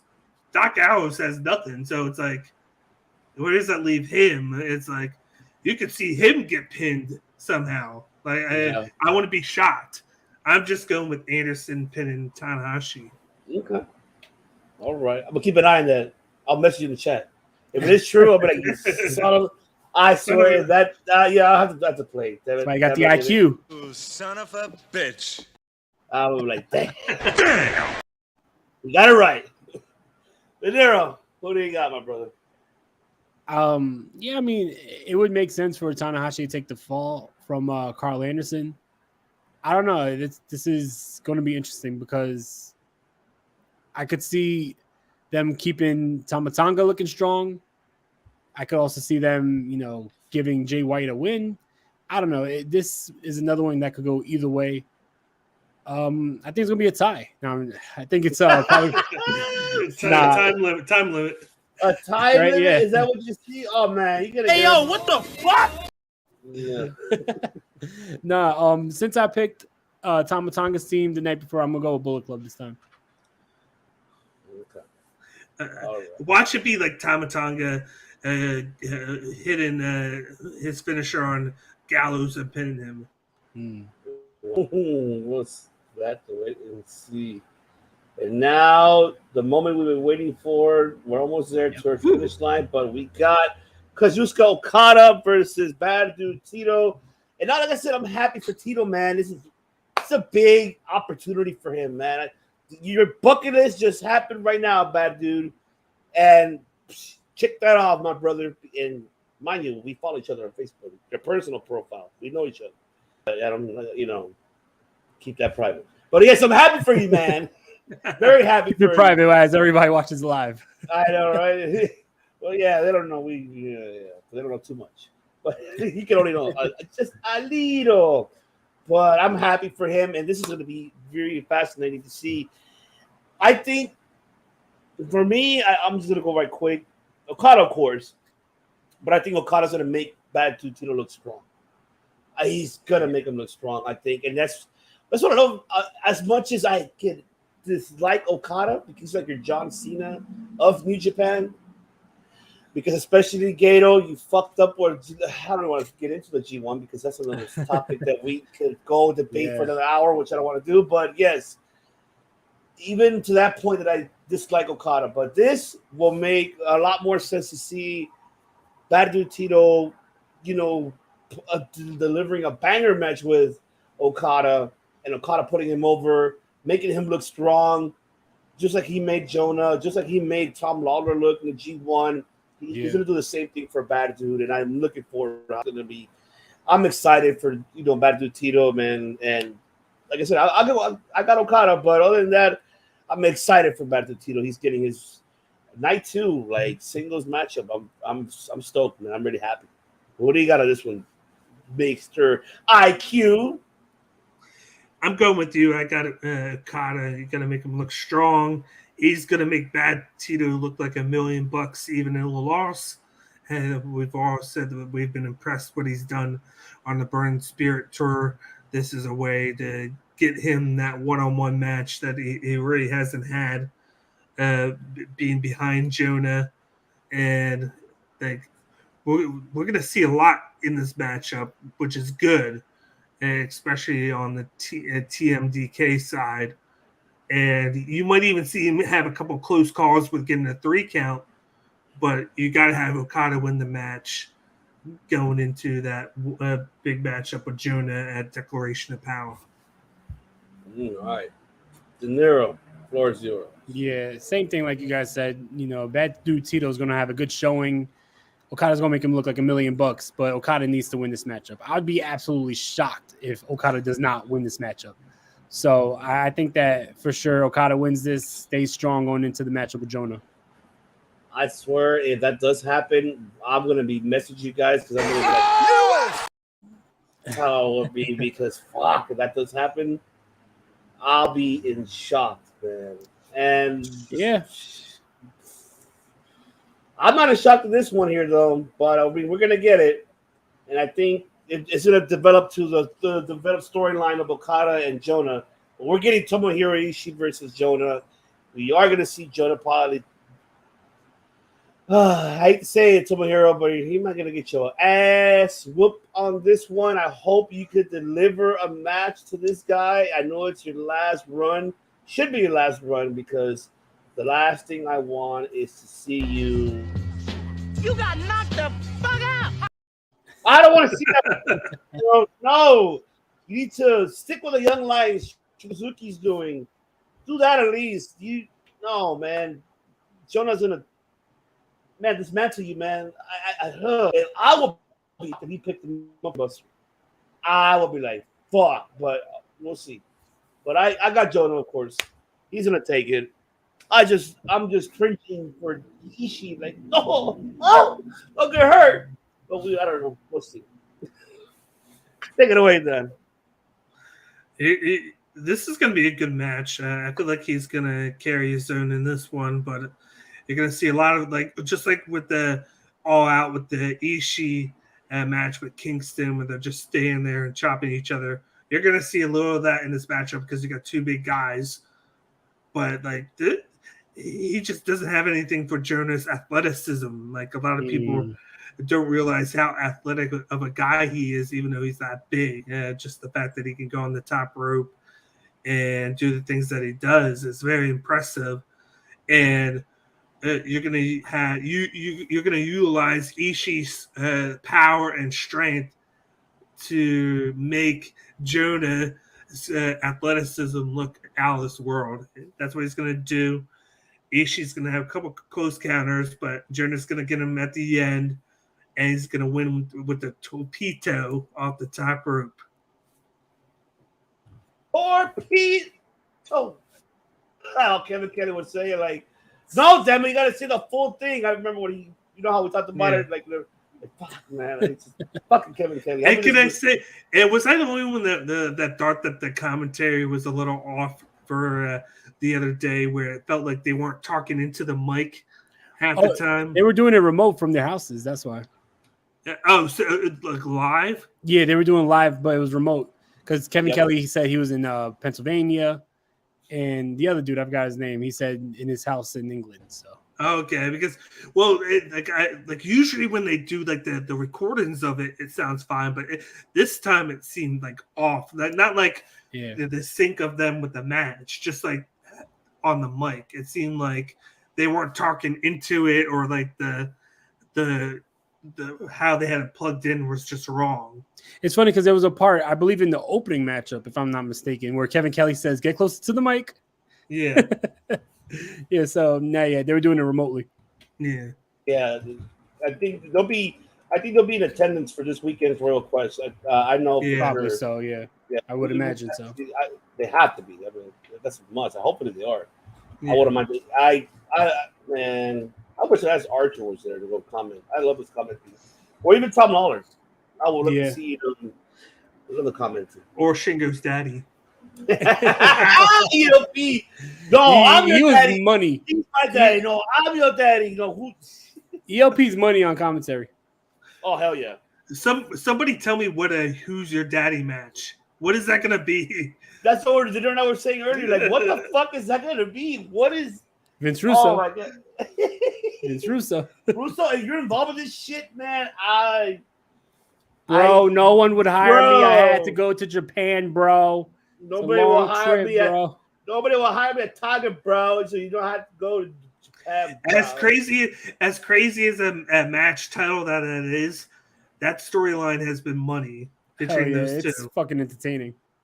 Oh man, absolutely. I mean, hit us with that main event. Oh, I think Jonah's going to destroy Tomohiro Ishii. He's going to look like a fucking monster going into the match with Okada. So I'm all with it, and I fucking love Tomohiro Ishii, but. Right now, Jonah keep building his stock, because if he's going against Okada, you want to make him look like he's going to actually beat Okada, which we all know is not going to happen. But until then, you want to make him seem like he's going to be a real threat to Okada. So keep building his stock. Well, here's the question, though. Now that I'm thinking about it, because it's not for the briefcase, why can't Jonah beat Okada? That's a good question. That is a great question. And then have them rematch at KOPW. Because if the briefcase isn't involved, that takes away the need for Okada to have to win, because he'll lose the briefcase. Now that he's not losing the briefcase because they haven't added the stipulation in, why can't Jonah win again and enforce the issue of then have 2 wins on Okada and be like, why don't you put the briefcase up now? And then you could have that match at like KOPW. Yeah, makes sense. That actually could make sense. You're right. It makes sense. I like it. I like it. I like it. I like it. I love it. Attitude. All right. Because they've all been waiting for it, so let's just... My God! Okay, it's happening. Everybody stay calm. What's the procedure, everyone? What's the procedure? Stay calm! Wait. That was me before I got on the stream. Of course, Tetsuya Naito versus Zack Saber Jr. for the main event here on night 2 of Royal Quest. And I guess the stipulation is not confirmed. We'll find out on that Sunday if the winner of this will challenge Will Ospreay for the IWGP US Championship belt. If it is, I will be stoked to see it. But De Niro and I mentioned it earlier. We said I think they mentioned it because if you watch, well, not official, but when Ospreay finally gets the mic and he's like, "Oh, I finally got the mic now." He goes, "Whoever wins this," he was like, "It doesn't matter who wins because I'm going to beat you." You know, so you can only imagine it's going to be the number 1 contendership. So But we want a triple threat match. That's what the nerd and I was saying. Make it a fucking no contest ending. Make it a triple threat. And and have that shit at the Palladium on 44th Street.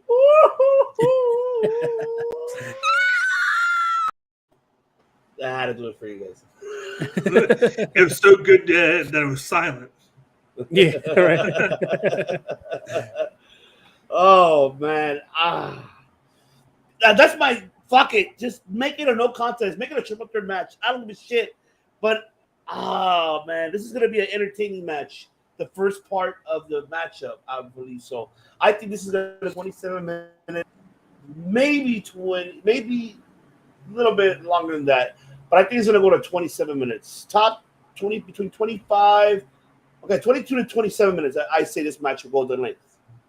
And at the end, it's either because Zack Saber, hometown UK. I'm bloody going home. So he's going home. So very happy for him. But I don't know. I wish it could be no contest because I want these two guys to.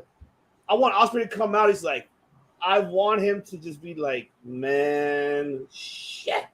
I just want him to be like, damn.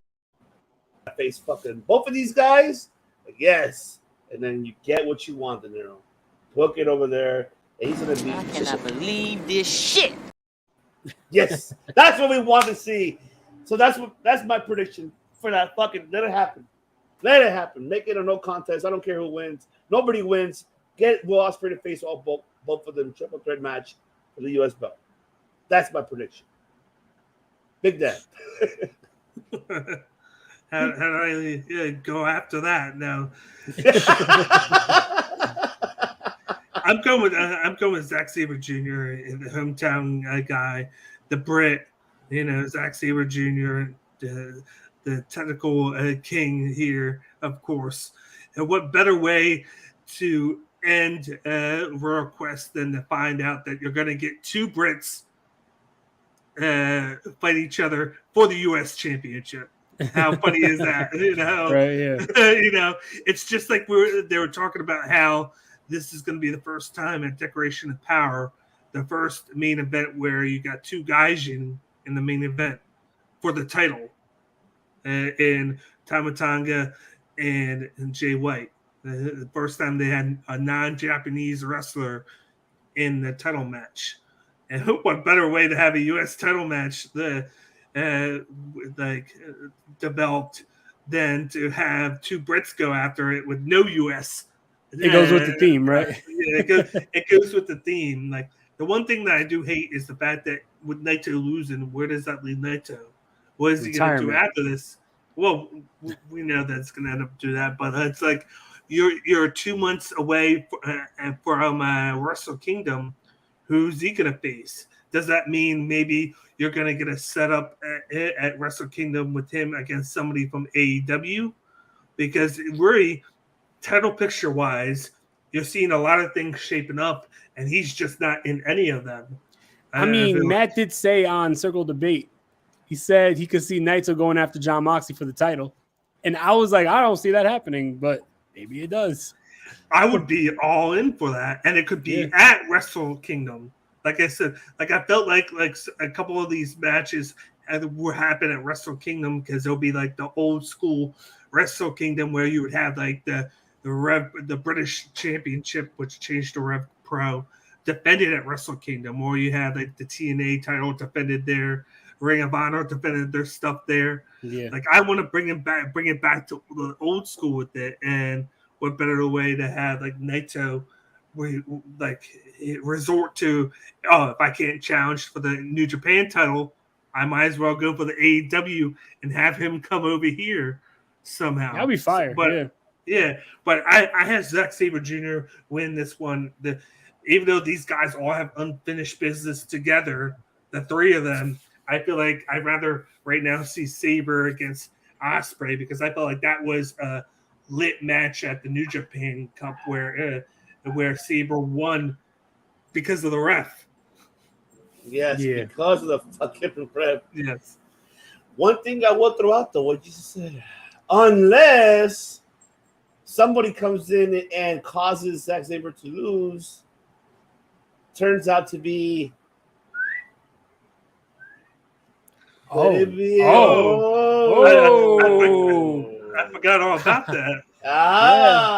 And so now you have Naito's doing something with Ospreay, or it could be Zombre winning and having Zombre challenging Bryan for the U.S. Maybe that could happen because, as we know, we're never gonna see CM Punk and Tanahashi like we thought was gonna happen. Not gonna happen. No, New Japan doesn't want anyone getting bit. No, they don't want getting anybody bit. They don't know. No, I'm pretty sure they're like. No, they don't. Plus, CM Punk's injured for the next 6 months on top of that. So and then after the 6 months, he'll be injured for another 6 months. Yes, he will. Yeah. Take it away, Nitro. I mean, however we could get to a triple threat, that's what I would love to see. But if not, I'm definitely going for Zack Saber Jr. Like I said earlier in the show, like I feel like their feud in Rev Pro was amazing, way before they even were in New Japan. So I think that it would be great to like run that back. Naito, I don't think Naito needs this victory as much as Zack Saber Jr. does. I think that would be a big victory for him and could lead to a big matchup. But, I mean, who knows? Naito's last run, he could – it's not confirmed that this is his last run. We're just assuming. But I could see him getting one more big matchup for a title. So it's going to be really interesting. But because we're in the UK, I could see Zack Saber Jr. getting the victory for this. I could see him winning the belt. I could see him getting the belt from Ospreay. Like I could see that too. I said it before, and I'm going to keep saying it until it doesn't happen, and then I just kick myself for just going all in and doubling down every time. I feel like Kenny Omega is going to come back, and he's going to cost Ospreay somehow. He made mention of it on the show on Burning Spirit, like subliminally. Yeah. He said the people that right now has been living in Will Ospreay's mind rent free. One is David Finlay. The other one's suspended right now. Yeah, so I guess I can talk about. And technically, he's actually in Japan right now. Still. Yeah, at the moment. He's been he was doing stuff for the game, and then of course Kota Ibushi seen him, and then just he's suspended. But apparently, there's been talks that his suspension's not going to be as big, and he'll be back by November. Like I think. Just like they were talking about, like with like Adam Cole and O'Reilly, Adam Cole is going to be back by right after 4 Gear, so around that time, and you could have the Zack Saber Jr. or Ospreay match at the pay-per-view spot of Autumn Attack because I believe that's what the next tour is going to be, and that's around the time that Kenny Omega comes back, and you can have him cost Ospreay the title. Yeah. And it could promote 2 matches for Wrestle Kingdom, which is Ospreay Omega, and then Zack Saber Jr. defending the U.S. title against Bryan Danielson. Yeah, if all that plays out like that Wrestle Kingdom card is going to be fucking stacked. Like, if they do that, they better hire me right now. Dano, listen up. I want to get paid I want to get paid for my wild takes because that's where they are. They're wild because I know they're not going to happen, but they do happen. I'm going to come on here and I'm going to come on here drunk, so because I'm going to be so. Hell yeah! I think we are. Oh man, Dan After Dark. We got Dan After Dark tonight. After hours. After hours with Dan. There you go. Oh man, there you have it, ladies and gentlemen. We gave you 2 hours of our fantastic time.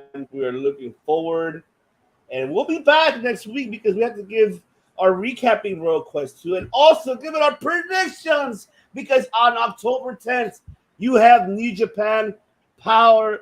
Declaration of Power coming to you October 10th. Yeah, that's the one. I think a lot of people are like, what's going to happen with the ELP and Shingo match, though? Who is your daddy match? And who is your daddy, and what does he do? They already have 5 matches for it too, and then one of them's the Red Narita comeback. Yeah. So yes, he will be coming back. They'll announce a later date for that. So they do have Okada versus Jonah, Tamatanga challenging Jay White for the IWGP World Heavyweight title. Kushida coming back versus Taji Ishimori. I don't know if it's for the IWGP Junior Heavyweight Championship. So they haven't announced it, though. I'm surprised they haven't put it here. And, of course, the KOPW 22 provisional matchup. Who is your daddy match? Shingo Takagi defending it versus ELP El Phantasmo. And that is on October 10th. Make sure you guys... I would love if the Who's Your Daddy match was like an I Quit matchup, but instead of saying I quit, you have to say you're my daddy. I think they could do that. I think they would. That'd be awesome to see. I want to know who's buying the shirt. That's what I want to know. I want to know who's buying that shirt because I remember he posted it on his Twitter and he was like, "What look do you like?" And everybody voted this one. So he had everybody vote, and I'm like, and I believe I did see it. Like, you can buy the shirt, and I'm like, who is really buying that? Right. You know what? I'm looking for the. I was trying to look for the picture earlier on Twitter. You know that you saw that fan that had the sign that said, "Oh yeah, Shingo's your daddy," and had him on 2 different sides. I was like, fuck, I was looking for that. Yes. Great sign. I was looking for. You see a Phantasmo, like whatever. He just threw it out like, oh, I thought he was gonna throw it in the crowd or he was just gonna, break this shit apart, but he didn't do it. Oh, but I'm so happy. I'm so stoked. We're back. Well, give us some New Japan now because now we got some good shit. And this weekend is gonna be just good shit. All right, I'll play. Let's just fucking play it. Play it. Such good shit. Good shit. Because over here we make movies. We do make movies. That's what it is. And shout out to the crowd being back. Like we've had a month of it. It's great. It's actually kind of nice seeing Red Shoes without the mask on. I always forgot what he looked like because I haven't seen. Because if everybody doesn't remember, I didn't start watching this until like 1.5 years, 2 years ago, when the pandemic was just starting. So it's like, this is for me. This is almost a new thing.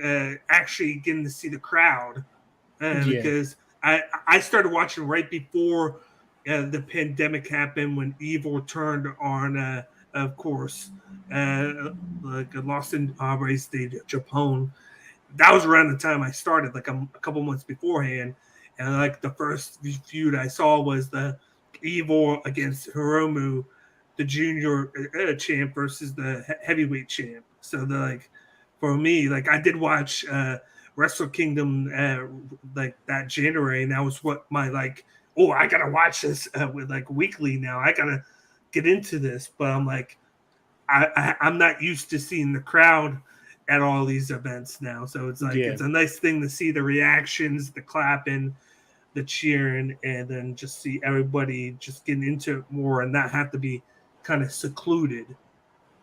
Absolutely. Most definitely, yeah. I'm looking forward. We're going to have a lot of a stacked show here back in the New Japan show. Besides what we're going to cover, recapping World Quest 2, we got to give our predictions for Declaration of Power. And then after that, you do have the Road to Battle Autumn 22. And so they start from Friday, October 14th, all the way to November 5th. We're not going to, depending what matches are really highlighted that we need to cover, we will cover them. We're not going to cover. Yeah. We can't do the G1, man. That's too much. That is too much. But then right after that, we got the World Tag League and the Junior Tag League. So. That's right. And then that's right. And then, Jesus, that's right. And then you have on November 11th, New Zealand's pay-per-view, the New Japan Tamashi on November 11th. And that's we got the crossover. And then you have the historic X-Over on November 20th. Ooh, the Stardom event. So I think that's when they're going to start crowning the new IWGP Women's Champion. And then the World Tag League on November 21st till December 14th. We got to do a lot of shit, and we're a lot coming up. A lot of good shit. I'm happy. I love you. Yes, we're here. I'm hoping to see Shane Haste and Mikey Nichols in one of the tournaments, whether it's the word tag or the junior tag. I'm going to say the junior tag right now. I think that would be the better one for them at least. But it'll be cool to see them like as a tag team back in Japan because everybody knows they were here before. Word. Shout out Kofi, baby. Shout out Kofi. Dirty Heels Podcast. Yeah. Dirty Heels, and even check him out on Twitch. He does Twitch streams, gaming. So check him out on there. Because I think he plays under Kofi Wheatston under there too. So give him a follow and watch him on Twitch. Check out our interview with Jeremy Prophet from last week. Absolutely, man. But here you have it, ladies and gentlemen. Great 2 hours and 6 minutes here for you guys, for all of our audio platform listeners around the world. Thank you so much. Y saludos a toda Latinoamérica por escuchar, for New Japan as well. We'll be back next week, recapping World Quest 2, giving our predictions for Declaration of Power, and then we head on to a lot more New Japan stuff coming up. And Dan is excited, De Niro's excited, and I'm excited. And yeah, exactly. That's how I feel right now. Don't forget to follow, subscribe to Miss Familia right here. Make sure you subscribe to Cage My IQ.